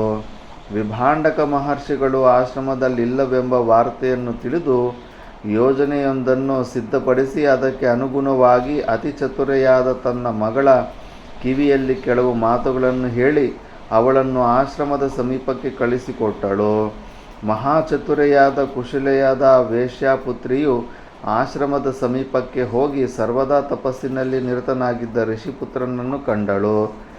ವೇಶ್ಯಾಪುತ್ರಿಯು ಮಂದಹಾಸದಿಂದ ಮೆಲ್ಲನೆ ಹೆಜ್ಜೆಗಳನ್ನಿಡುತ್ತಾ ಋಷ್ಯಶೃಂಗನ ಸಮೀಪಕ್ಕೆ ಹೋಗಿ ಅವನನ್ನು ಕುರಿತು ಹೇಳಿದಳು. ತಾಪಸೋತ್ತಮನೇ, ಈ ದಿವ್ಯಾಶ್ರಮದಲ್ಲಿರುವ ತಪಸ್ಸಿಗಳೆಲ್ಲರೂ ಕುಶಲಿಗಳಾಗಿರುವರಲ್ಲವೇ? ನಿಮಗೆ ಬೇಕಾಗುವ ಕಂದಮೂಲ ಫಲಗಳು ಈ ಅರಣ್ಯದಲ್ಲಿ ಯಥೇಚ್ಛವಾಗಿ ಸಿಕ್ಕುವುದಲ್ಲವೇ? ನೀನು ಈ ದಿವ್ಯಾಶ್ರಮದಲ್ಲಿ ಆನಂದದಿಂದ ಕಾಳೆ ಕಳೆಯುತ್ತಿರುವೆಯಲ್ಲವೇ? ಋಷಿಪುತ್ರನೇ, ನಾನು ನಿನ್ನನ್ನು ನೋಡುವ ಸಲುವಾಗಿಯೇ ಇಲ್ಲಿಗೆ ಬಂದಿರುವೆನು. ತಪಸ್ವಾಧ್ಯಾಯಗಳು ಮತ್ತು ಅಗ್ನಿಹೋತ್ರಾದಿಗಳು ದಿನದಿನಕ್ಕೂ ಅಭಿವೃದ್ಧಿ ಹೊಂದುತ್ತಿರುವುದೆಂದು ನಾನು ಭಾವಿಸಿದ್ದೇನೆ. ನಿನ್ನ ತಂದೆಯು ವೃದ್ಧನಾಗಿದ್ದರೂ ಮಹಾ ತೇಜಸ್ವಿಯಾಗಿರುತ್ತಾನೆ. ಅವನು ನಿನ್ನ ವಿಷಯದಲ್ಲಿ ಹೆಚ್ಚು ಮಮತೆಯಿಂದ ವರ್ತಿಸುತ್ತಿರುವನಲ್ಲವೇ? ನೀನು ಅವನನ್ನು ಶುಶ್ರೂಷೆ ಮಾಡುತ್ತಾ ವೇದಾಧ್ಯಯನದಲ್ಲಿ ನಿರತನಾಗಿರುವೆ ಎಂದು ಭಾವಿಸುತ್ತೇನೆ. ಋಷ್ಯಶೃಂಗನು ಸಾಲಂಕೃತೆಯಾದ ವೇಶ್ಯ ಮನಮೋಹಕವಾದ ರೂಪವನ್ನು ನೋಡಿದೊಡನೆಯೇ ಭ್ರಾಂತನಾಗಿ ಅವಳೊಡನೆ ಹೇಳಿದನು. ಋಷ್ಯಶೃಂಗನು ಸ್ತ್ರೀ ಜಾತಿಯನ್ನೇ ತಿಳಿಯದವನಾದ್ದರಿಂದ ಬಂದಿರುವ ವೇಶ್ಯೆಯು ಮಹಾ ತೇಜಸ್ವಿಯಾದ ಬ್ರಾಹ್ಮಣೋತ್ತಮನೇ ಆಗಿರಬಹುದೆಂದು ಭಾವಿಸಿ ಮಾತನಾಡತೊಡಗಿದನು. ಅತಿ ಶ್ರೇಷ್ಠನೇ, ನಿಶ್ಚಯವಾಗಿಯೂ ನೀನು ಜ್ಯೋತಿಯಂತೆಯೇ ಬೆಳಗುತ್ತಿರುವೆ. ಮಗವಾಡು ಅನ್ಕೊಂಡು ಮಾట్లాಡ್తున్నాడు. ನನ್ನ ಕಣ್ಣಿಗೆ ನೀನು ಜ್ಯೋತಿಯ ರಾಶಿಯಂತೆಯೇ ಕಾಣುತ್ತಿರುವೆ. ನನ್ನ ಅಭಿವಾದನಕ್ಕೆ ನೀನು ಅರ್ಹನಾಗಿರುವೆ ಎಂದು ನಾನು ಭಾವಿಸಿದ್ದೇನೆ. ಆದುದರಿಂದಲೇ ನಾನೀಗ ನಿನಗೆ ಪಾದ್ಯವನ್ನು ಅರ್ಪಿಸುತ್ತೇನೆ. ನಿನಗೆ ಬೇಕಾದ ರುಚಿಕರವಾದ ಫಲಗಳನ್ನು ಫಲಾಹಾರಕ್ಕಾಗಿ ಅರ್ಪಿಸುತ್ತೇನೆ. ಆಯಾಚಿತ್ತನಾಗಿ ಬಂದ ಅತಿಥಿಯನ್ನು, ಅದರಲ್ಲಿಯೂ ಜ್ಯೋತಿ ಸ್ವರೂಪನಾದ ನಿನ್ನನ್ನು ಹೀಗೆ ಸತ್ಕರಿಸುವುದು ನನ್ನ ಧರ್ಮವಾಗಿದೆ. ಆದುದರಿಂದ ದಯಮಾಡಿ ಪವಿತ್ರತಮವಾದ ಈ ಕುಶಾಸನದ ಮೇಲೆ ಯಥಾನುಕೂಲವಾಗಿ ಉಪವಿಷ್ಟನಾಗು. ಈ ಕುಶಾಸನವು ಕರಿಯ ಜಿಂಕೆಯ ಚರ್ಮದಿಂದ ಆಚ್ಛಾದಿಸಲ್ಪಟ್ಟಿದ್ದಾಗಿ ಕುಳಿತುಕೊಳ್ಳಲು ಬಹಳ ಮೃದುವಾಗಿರುವುದು. ಬ್ರಾಹ್ಮಣೋತ್ತಮನೇ, ನಿನ್ನ ಆಶ್ರಮವೆಲ್ಲಿರುವುದು? ನಿಜವಾಗಿಯೂ ನೀನು ನನಗೆ ಸಾಕ್ಷಾತ್ ದೇವತೆಯಂತೆಯೇ ಕಾಣುತ್ತಿರುವೆ. ನೀನೀಗ ಆಚರಿಸುತ್ತಿರುವ ವ್ರತದ ಹೆಸರೇನು? ಇವೆಲ್ಲವನ್ನು ತಿಳಿಯುವ ಅಭಿಲಾಷೆಯಿಂದಿರುವೆನು. ಋಷ್ಯಶೃಂಗನ ಮಾತುಗಳನ್ನು ಕೇಳಿ ವೇಶ್ಯಾಪುತ್ರಿ ಹೇಳಿದಳು, ಋಷಿಪುತ್ರನೇ, ಅದೋ ಅಲ್ಲಿ ನೋಡು, ದೂರದಲ್ಲಿ ಕಾಣುವ ಆ ಪರ್ವತದ ಪಕ್ಕದಲ್ಲಿಯೇ ನಮ್ಮ ಆಶ್ರಮವಿರುವುದು. ಇಲ್ಲಿಗೆ ಸುಮಾರು 3 ಯೋಜನೆಗಳಾಗಬಹುದು. ನಮ್ಮ ಆಶ್ರಮವು ಬಹು ಸುಂದರವಾದ ಆಶ್ರಮ. ಯಾರಿಂದಲೂ ಅಭಿವಾದನ ಮಾಡಿಸಿಕೊಳ್ಳಕೊಡದೆಂಬುದು ನನ್ನ ವ್ರತವಾಗಿದೆ. ಆದುದರಿಂದ ನೀನು ನನಗೆ ಅಭಿವಾದನವನ್ನು ಮಾಡಲಾಗದು.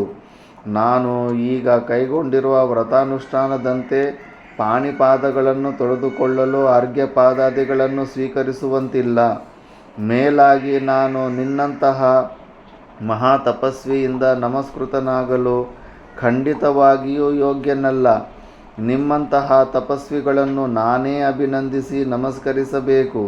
ಬ್ರಾಹ್ಮಣೋತ್ತಮನೇ, ನನ್ನ ಧರ್ಮದಂತೆ ನಾನು ನಿನ್ನನ್ನು ಈ ನನ್ನ ನೀಳವಾದ ಕೈಗಳಿಂದ ಈ ರೀತಿಯಾಗಿ ಬಿಗಿದಪ್ಪಿಕೊಳ್ಳಬೇಕು ಎಂದು ಹೇಳುತ್ತಾ ವೇಶ್ಯಾಪುತ್ರಿಯು ತನ್ನ ಬಾಹುಳತೆಗಳಿಂದ ಋಷಿಕುಮಾರನನ್ನೊಮ್ಮೆ ಬಿಗಿದಪ್ಪಿಕೊಂಡಳು. ಇದು ಒಂದು ಅಭಿವಂದನೆಯ ಸಂಪ್ರದಾಯವೆಂದು ಭಾವಿಸಿದ್ದ ಋಷ್ಯಶೃಂಗನು ಪುನಃ ಹೇಳಿದನು, ಬ್ರಾಹ್ಮಣೋತ್ತಮನೇ, ಈಗ ಗಂಡಸಂತನೇ ಮಾತಾಡ್ತಾನೆ, ಬ್ರಾಹ್ಮಣೋತ್ತಮನೇ, ನಿನ್ನ ಉಪಹಾರಕ್ಕಾಗಿ ಪಕ್ವವಾಗಿರುವ ಬಳ್ಳಾತಕ, ನೆಲ್ಲಿ, ಕರುಷ, ಇಂಗುದ ಮತ್ತು ಅಂಜೂರದ ಹಣ್ಣುಗಳನ್ನು ಸಿದ್ಧಪಡಿಸುವೆನು. ಈ ಹಣ್ಣುಗಳಲ್ಲಿ ನಿನಗೆ ಹೆಚ್ಚಿನ ಅಭಿರುಚಿಯುಂಟಾಗಬಹುದೆಂದು ನಾನು ಭಾವಿಸುತ್ತೇನೆ. ವೇಶ್ಯಾಪುತ್ರಿಯು ಋಷ್ಯಶೃಂಗನು ತಂದ ಹಣ್ಣುಗಳೆಲ್ಲವನ್ನೂ ತಿರಸ್ಕರಿಸಿ ತನ್ನೊಡನೆ ತಂದಿದ್ದ ಋಷಿ ಭೋಜನಕ್ಕೆ ಅನರ್ಹವಾದ ಭಕ್ಷ್ಯಗಳನ್ನು ಋಷಿಕುಮಾರನಿಗೆ ತಿನ್ನಲು ಕೊಟ್ಟಳು. ಅಂತಹ ಭಕ್ಷ್ಯಗಳನ್ನು ಋಷ್ಯಶೃಂಗನು ಹುಟ್ಟಿದ್ದನಿಂದ ಕಂಡಿರಲಿಲ್ಲ. మనం తినే ಉಪ್ಪು ಖಾರ ಉಣ್ಣ ಭೋಜನ ತಿನ್ಪಿಚ್ಚೇಸಿನಿ. ಆ ಭಕ್ಷ್ಯಗಳು ನೋಡಲು ಚೆನ್ನಾಗಿದ್ದವು, ತಿನ್ನಲು ಬಹಳ ರುಚಿಕರವಾಗಿಯೂ ಇದ್ದವು.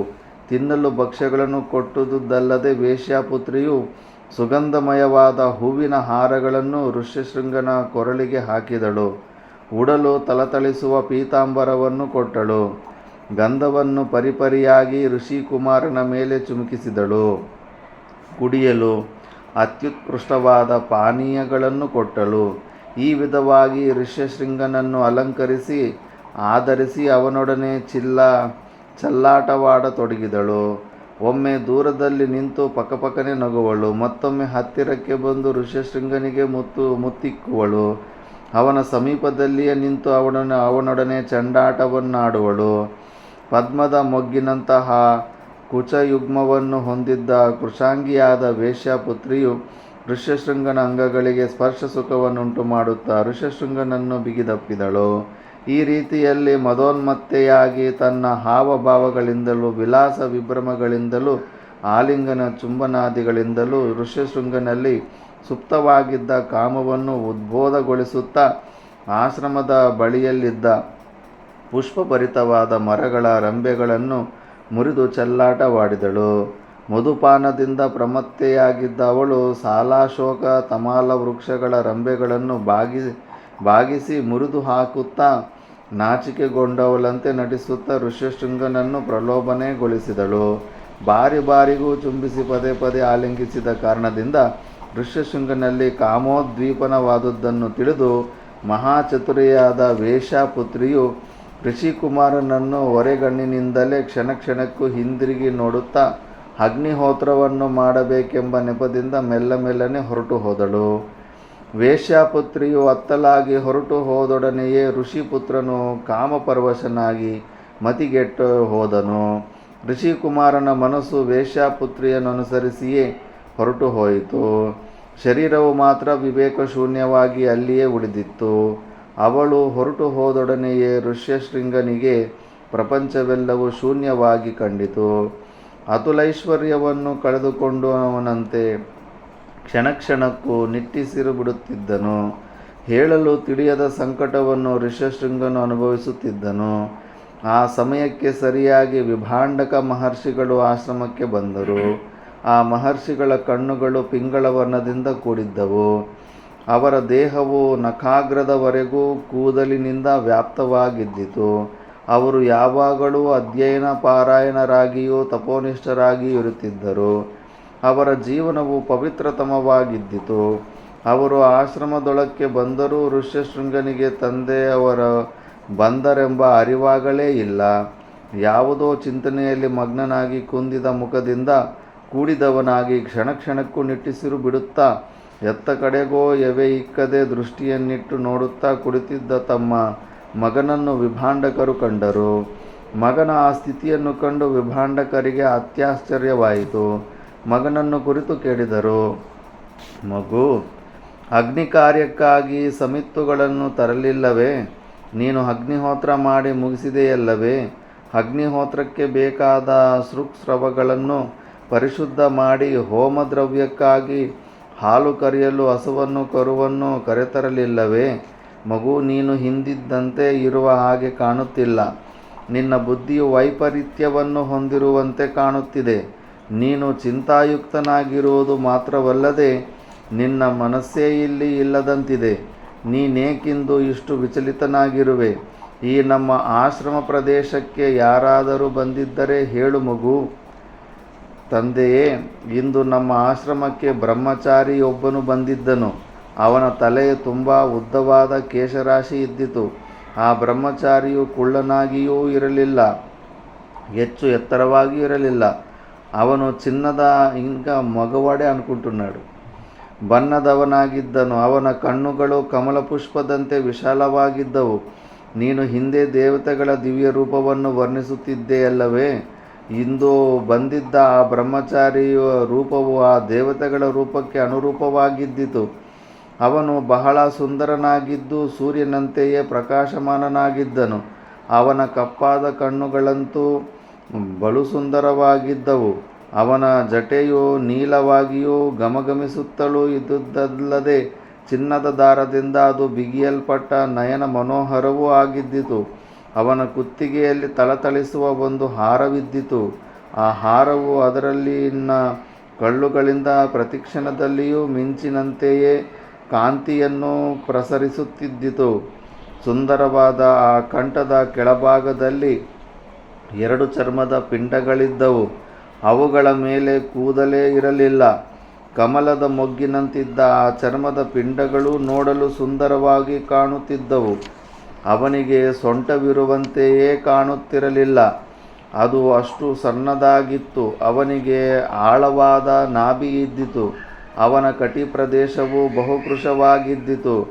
ನನ್ನ ಸೊಂಟದಲ್ಲಿರುವ ಮೌಂಜಿಯಂತೆಯೇ ಆ ಬ್ರಹ್ಮಚಾರಿಯುಟ್ಟಿದ್ದ ಬಟ್ಟೆಯೊಳಗೆ ಥಳಥಳಿಸುವ ಚಿನ್ನದ ಉಡಿದಾರವು ಕಾಣುತ್ತಿದ್ದಿತು. ಅವನ ಕಾಲಿಗೆ ಏನನ್ನೋ ಕಟ್ಟಿಕೊಂಡಿದ್ದನು. ಅವುಗಳ ಆಕಾರವು ಬಹು ವಿಚಿತ್ರವಾಗಿತ್ತು ಮತ್ತು ಅವನು ಓಡಾಡುತ್ತಿದ್ದಂತೆಲ್ಲ ಆ ವಸ್ತುಗಳು ಜನ ಎಂದು ಇಂಪಾಗಿ ಧ್ವನಿ ಮಾಡುತ್ತಿದ್ದವು. ಅವನ ಕೈಗಳಲ್ಲಿದ್ದ ಆಭರಣಗಳಿಂದಲೂ ಅದೇ ವಿಧವಾದ ಧ್ವನಿಯುಂಟಾಗುತ್ತಿದ್ದಿತು. ಅವನ ಹಸ್ತಾಭರಣಗಳು ನಮ್ಮ ಕೈಗಳಲ್ಲಿರುವ ಅಕ್ಷಮಾಲೆಗಳಂತೆಯೇ ಕಾಣುತ್ತಿದ್ದವು. ಅವನು ಆ ಹಸ್ತಾಭರಣಗಳನ್ನು ಕಾಳುಗಳನ್ನು ವಿಚಿತ್ರವಾದ ಆಭರಣಗಳನ್ನು ಧರಿಸಿ ಅತ್ತಲಿತ್ತ ಓಡುತ್ತಾ ಚೇಷ್ಟೆ ಮಾಡುತ್ತಿದ್ದಾಗ ಉಂಟಾಗುತ್ತಿದ್ದ ಜನಜನಾತ್ಕಾರವು ಪ್ರಮತ್ತವಾದ ಹಂಸ ಪಕ್ಷಿಗಳು ಸರೋವರದಲ್ಲಿ ಮಾಡುವ ಕಳಕಳಧ್ವನಿಯಂತೆ ಬಹಳ ಇಂಪಾಗಿ ಕೇಳಿಸುತ್ತಿದ್ದಿತು. ಅಪ್ಪ, ಅವನುಟ್ಟಿದ್ದ ಬಟ್ಟೆಯಂತೂ ವಿಚಿತ್ರವಾಗಿದ್ದಿತು, ಬಹಳ ನವಿರಾಗಿದ್ದಿತು. ಅವನ ಬಟ್ಟೆಯ ಮುಂದೆ ಈ ನನ್ನ ನಾರುಮಡಿಯು ಸ್ವಲ್ಪವೂ ಅಂದವಾಗಿ ಕಾಣುತ್ತಿರಲಿಲ್ಲ. ಅವನ ಮುಖವಂತೂ ನೋಡಲು ಬಹಳ ಆಹ್ಲಾದಕರವಾಗಿದ್ದು ಮತ್ತೆ ಮತ್ತೆ ನೋಡಬೇಕೆನ್ನಿಸುತ್ತಿದ್ದಿತು. ಅವನ ಮಾತುಗಳಂತೂ ಕೇಳಲು ಬಹಳ ಇಂಪಾಗಿರುತ್ತಿದ್ದವು. ಅವನಾಡುತ್ತಿದ್ದ ಮಾತುಗಳನ್ನು ಕೇಳುತ್ತಿದ್ದಂತೆಲ್ಲ ನನ್ನ ಮನಸ್ಸಿಗೆ ಏನೋ ಒಂದು ವಿಧವಾದ ಆನಂದವಾಗುತ್ತಿದ್ದಿತು. ಅಲ್ಲಿ ನೋಡಪ್ಪ, ಆ ಗಂಡು ಕೋಗಿಲೆಯು ಧ್ವನಿ ಮಾಡುತ್ತಿದೆಯಲ್ಲ, ಅವನ ಧ್ವನಿಯು ಆ ಗಂಡು ಕೋಗಿಲೆಯ ಸ್ವರಕ್ಕೆ ಸದೃಶವಾಗಿದ್ದಿತು. ಕೋಗಿಲೆಯ ಧ್ವನಿಗೆ ಸಮಾನವಾದ ಧ್ವನಿಯಿಂದ ಅವನು ನನ್ನನ್ನು ಮಾತನಾಡಿಸುತ್ತಿದ್ದರೆ ನನ್ನ ಅಂತರಾತ್ಮವು ಮಿಡಿಯುತ್ತಿದ್ದಿತು. ತಂದೆಯೇ, ವನವು ವಸಂತ ಮಾಸದಲ್ಲಿ ಸುವಾಸನೆಯುಳ್ಳ ಗಾಳಿಯಿಂದ ಚಲಿತವಾದಾಗ ಹೇಗೆ ಶೋಭಿಸುತ್ತದೆಯೋ ಹಾಗೆಯೇ ಸುಗಂಧಯುಕ್ತನಾದ ಆ ಬ್ರಹ್ಮಚಾರಿಯು ವಾಯುವಿನಿಂದ ಸೇವಿಸಲ್ಪಡುತ್ತಾ ಶೋಭಿಸುತ್ತಿದ್ದನು. ಸುಗಂಧಮಯವಾದ ಗಾಳಿಯು ಅವನ ಮೇಲೆ ಬೀಸಿದಾಗ ಅವನ ಸಮೀಪದಲ್ಲಿದ್ದ ನನಗೆ ಏನೋ ಒಂದು ವಿಧವಾದ ಆನಂದ ಉಂಟಾಗುತ್ತಿದ್ದಿತು. ಗಾಳಿಯು ಬೀಸುತ್ತಿದ್ದ ಸಮಯದಲ್ಲಿ ಅವನು ಇನ್ನೂ ಹೆಚ್ಚು ಸುಂದರನಾಗಿ ಕಾಣುತ್ತಿದ್ದನು. ಅವನ ಕಪ್ಪಾದ ಮತ್ತು ನೀಲವಾದ ಜಟೆಯ ಸುಂದರವಾಗಿ ಬಂಧಿಸಲ್ಪಟ್ಟಿದ್ದಿತು ಮತ್ತು ಆ ಕೇಶರಾಶಿಯು ನಡುನೆತ್ತಿಗೆ ಸರಿಯಾಗಿ ವಿಭಾಗಿಸಲ್ಪಟ್ಟಿದ್ದಿತು. ಆ ಬ್ರಹ್ಮಚಾರಿಯ ಕಿವಿಗಳು ಚಿತ್ರವಾಗಿರುವ ಚಕ್ರವಾಕ ಪಕ್ಷಿಗಳಂತೆ ವಿಚಿತ್ರವಾದ ಮತ್ತು ದುಂಡಾದ ಆಭರಣಗಳಿಂದ ಅಲಂಕೃತವಾಗಿದ್ದವು. ಅವನ ಹತ್ತಿರ ಹಣ್ಣಿನಂತೆಯೇ ದುಂಡಾದ ಒಂದು ಪದಾರ್ಥವಿದ್ದಿತಪ್ಪ. ಅದನ್ನು ಆ ಬ್ರಹ್ಮಚಾರಿಯು ಕ್ಷಣಕ್ಕೂ ನೆಲಕ್ಕೆ ಅಪ್ಪಳಿಸಿ ಹೊಡೆಯುತ್ತಿದ್ದನು. ಆದರೆ ಆ ವಸ್ತುವು ಹೊಡೆದು ಹೋಗುತ್ತಿರಲಿಲ್ಲ. ಚೆಂಡು ಬಾಲು ನೆಲಕ್ಕೆ ಅಪ್ಪಳಿಸಿ ಹೊಡೆದೊಡನೆಯೇ ಅಂತರಿಕ್ಷಕ್ಕೆ ನೇರವಾಗಿ ಹಾರುತ್ತಿದ್ದಿತು. ಅದು ಅಂತರಿಕ್ಷಕ್ಕೆ ಹಾರಿದೊಡನೆಯೇ ಗರಗರನೆ ತಿರುಗುತ್ತಾ ಅಂತರಿಕ್ಷದಿಂದ ಕೆಳಗೆ ಬೀಳುತ್ತಿದ್ದಾಗ ಅವನು ಆ ವಸ್ತುವನ್ನು ಕೈಯಲ್ಲಿ ಹಿಡಿದುಕೊಳ್ಳುತ್ತಿದ್ದನು. ಅವನು ಗರಗರನೆ ತಿರುಗುತ್ತಿರುವಾಗ ಅವನನ್ನು ನೋಡಿದರೆ ಗಾಳಿಯಿಂದ ಕಂಪಿಸುವ ವೃಕ್ಷದಂತೆ ತೋರುತ್ತಿದ್ದನು. ಅವನು ನನ್ನ ಕಣ್ಣಿಗೆ ಸಾಕ್ಷಾತ್ ದೇವಪುತ್ರನಂತೆಯೇ ಕಾಣುತ್ತಿದ್ದನು. ತಂದೆಯೇ, ನನಗುಂಟಾಗುತ್ತಿದ್ದ ಸಂತೋಷಕ್ಕೆ ಪಾರವೇ ಇರುತ್ತಿರಲಿಲ್ಲ. ಅವನ ವಿಷಯದಲ್ಲಿ ನನಗೆ ಹೆಚ್ಚಿನ ಅನುರಾಗ ಉಂಟಾಯಿತು. ಅಪ್ಪ, ಮತ್ತೊಂದು ವಿಧವಾದ ಆನಂದವನ್ನು ನಾನು ಅನುಭವಿಸಿದೆನು. ಅವನು ನನ್ನ ಸಮೀಪಕ್ಕೆ ಬಂದು ನನ್ನನ್ನು ತಬ್ಬಿಕೊಂಡು ನನ್ನ ಜಟೆಯನ್ನು ತನ್ನ ಬಲಗೈಯಿಂದ ಹಿಡಿದು ನನ್ನ ತಲೆಯನ್ನು ಸ್ವಲ್ಪ ಭಾಗ ಹಿಂದಕ್ಕೆ ಬಗ್ಗಿಸಿ ತನ್ನ ತುಟಿಯನ್ನು ನನ್ನ ತುಟಿಗೆ ತಾಗಿಸಿ ಒಂದು ವಿಧವಾದ ಶಬ್ದ ಮಾಡಿದನು. ಆ ಶಬ್ದವು ನಿಶ್ಚಯವಾಗಿಯೂ ನನಗೆ ಬಹಳ ಆನಂದದಾಯಕವಾಗಿದ್ದಿತು. ಹೀಗವನು ಹಲವಾರು ಬಾರಿ ಮಾಡಿದನಪ್ಪ. ನಮ್ಮ ಆಶ್ರಮಕ್ಕೆ ಆಗಮಿಸಿದ ಅತಿಥಿಗೆ ನಾನು ಕಾಲು ತೊಳೆಯಲು ಪಾದ್ಯವನ್ನು ಕೊಡಲು ಹೋದೆನು. ಅವನು ತನಗೆ ಅರ್ಘ್ಯಪಾದ್ಯಾದಿಗಳು ಬೇಡವೆಂದು ತಿರಸ್ಕರಿಸಿಬಿಟ್ಟನು. ನಾನು ಕೊಟ್ಟ ಹಣ್ಣುಗಳನ್ನು ತಿನ್ನಲಿಲ್ಲ. ಅವನ ವ್ರತಾನುಷ್ಠಾನವೇ ಅಂತಹುದಪ್ಪ. ಅವನು ತನ್ನ ಆಶ್ರಮವನ್ನು ಬಿಟ್ಟು ಬೇರೆಯ ಆಶ್ರಮಕ್ಕೆ ಹೋದರೆ ಅರ್ಘ್ಯಪಾದ್ಯಾದಿಗಳನ್ನಾಗಲಿ ಫಲಗಳನ್ನಾಗಲಿ ಸ್ವೀಕರಿಸಿಕೊಡದೆಂಬುದೇ ಅವನ ವ್ರತವಂತೆ. ಅವನೇ ಹಾಗೆಂದು ಹೇಳಿದನು. ಆದರೆ ಅವನು ತನ್ನೊಡನೆಯ ಹಲವಾರು ಹಣ್ಣುಗಳನ್ನು ತಂದಿದ್ದನಪ್ಪ. ಅವುಗಳನ್ನು ನನಗೂ ಕೊಟ್ಟನು. ನಾನು ಅವುಗಳನ್ನು ಸವಿದೆನು. ಬಹಳ ರುಚಿಕರವಾಗಿದ್ದವು. ನಮ್ಮಲ್ಲಿರುವ ಹಣ್ಣುಗಳಲ್ಲಿ ಅಷ್ಟು ರುಚಿಯಾದ ಯಾವ ಹಣ್ಣುಗಳೂ ಇಲ್ಲವಪ್ಪ. ಅವನು ತಂದ ಹಣ್ಣುಗಳಲ್ಲಿ ನಮ್ಮ ಹಣ್ಣುಗಳಿಗಿರುವಂತೆ ನಾರುಗಳಾಗಲಿ ಬೀಜಗಳಾಗಲಿ ತೊಗಟೆಗಳಾಗಲಿ ಇರಲಿಲ್ಲ. ಅತಿ ಸುಂದರನಾದ ಬ್ರಹ್ಮಚಾರಿಯು ಹಣ್ಣುಗಳನ್ನೇ ಮಾತ್ರವಲ್ಲ, ಕುಡಿಯಲು ನೀರನ್ನು ತಂದಿದ್ದನು. ಅವನು ತಂದ ನೀರು ನಮ್ಮಲ್ಲಿ ನಾವು ಕುಡಿಯುವ ನೀರಿಗಿಂತಲೂ ಬಹು ರುಚಿಯಾಗಿದ್ದಿತು, ಸುವಾಸನೆಯಿಂದ ಕೂಡಿದ್ದಿತು. ಆ ನೀರನ್ನು ಕುಡಿದೊಡನೆ ನನಗೆ ಬಹಳ ಆನಂದವಾಯಿತಪ್ಪ. ಕುಡಿದ ಸ್ವಲ್ಪ ಹೊತ್ತಿನಲ್ಲೇ ನನ್ನ ಪದತಲದಲ್ಲಿರುವ ಈ ಭೂಮಿಯೇ ಸುತ್ತುತ್ತಿರುವಂತೆ ಕಾಣುತ್ತಿದ್ದಿತು. ಸಾರಾಯ್ ಅಲ್ಲಿ ನೋಡಪ್ಪ, ಅವನು ಕುತ್ತಿಗೆಯಲ್ಲಿ ಧರಿಸಿದ್ದ ಸುಗಂಧಮಯವಾದ ಪುಷ್ಪಹಾರಗಳು ಅಲ್ಲಿಯೇ ಬಿದ್ದಿವೆ. ಅವುಗಳೆಲ್ಲವೂ ಅವನದೇ ಆಗಿವೆ. ಸತತವಾದ ತಪಶ್ಚರಣೆಯಿಂದ ಜಾಜ್ವಲ್ಯಮಾನವಾದ ತೇಜಸ್ಸನ್ನು ಪಡೆದಿದ್ದ ಅವನು ಆಟವಾಡುವ ಸಮಯದಲ್ಲಿ ಆ ಪುಷ್ಪಹಾರಗಳೆಲ್ಲವನ್ನೂ ಇಲ್ಲಿಯೇ ಹಾಕಿ ತನ್ನ ಆಶ್ರಮಕ್ಕೆ ಹೊರಟು ಹೋದನು. ಅವನು ಹೊರಟು ಹೋದದ್ದೇ ನನ್ನ ಹೃದಯ ವೇದನೆಗೆ ಕಾರಣವಾಗಿದೆಯಪ್ಪ. ಅವನು ನನ್ನನ್ನು ಬಿಟ್ಟು ಹೋದುದರಿಂದ ನನ್ನ ಅಂಗಾಂಗಗಳೆಲ್ಲವೂ ದಹಿಸುತ್ತಿರುವಂತೆ ನನಗೆ ಭಾಸವಾಗುತ್ತಿದೆ. ನಾನು ಸಾಧ್ಯವಾದಷ್ಟು ಬೇಗ ಅವನಲ್ಲಿಗೆ ಹೋಗಿಬಿಡಬೇಕೆಂದಿದ್ದೇನೆ ಮತ್ತು ಅನುದಿನವೂ ಅವನನ್ನಿಲ್ಲಿಗೆ ಕರೆತರಬೇಕೆಂದಿದ್ದೇನೆ. ಈ ಕ್ಷಣದಲ್ಲಿಯೇ ನಾನವನಿರುವಲ್ಲಿಗೆ ಹೋಗಲು ಅನುಮತಿಯನ್ನು ನೀಡು ತಂದೆಯೇ. ಅವನ ಬ್ರಹ್ಮಚರ್ಯ ವ್ರತವ್ಯಾವುದೆಂಬುದನ್ನು, ಅದರ ವಿಧಿ ನಿಯಮಗಳನ್ನು ತಿಳಿಯಲು ನಾನು ಬಹು ಕಾತರನಾಗಿದ್ದೇನೆ. ಆರ್ಯರ ಧರ್ಮಾನುವರ್ತಿಯಾಗಿರುವ ಆ ಬ್ರಹ್ಮಚಾರಿಯು ಯಾವ ರೀತಿಯಲ್ಲಿ ತಪಶ್ಚರಣೆಯನ್ನು ಮಾಡುವನೋ ಅದೇ ರೀತಿಯಲ್ಲಿ ನಾನು ತಪಶ್ಚರಣೆ ಮಾಡಿಕೊಂಡು ಅವನ ಜೊತೆಯಲ್ಲಿಯೇ ಇದ್ದು ಬಿಡುವೆನು. ಅವನಿಲ್ಲಿ ಮಾಡಿದ ಅನುಷ್ಠಾನಗಳನ್ನೇ ನಾನು ಮಾಡಬೇಕೆಂದು ನನ್ನ ಹೃದಯವು ತವಕಿಸುತ್ತಿದೆ. ನಾನವನ್ನು ನೋಡದಿದ್ದರೆ ನನ್ನ ಹೃದಯವು ನಿಶ್ಚಯವಾಗಿಯೂ ಬಹಳ ಯಾತನೆಯನ್ನನುಭವಿಸುತ್ತದೆ.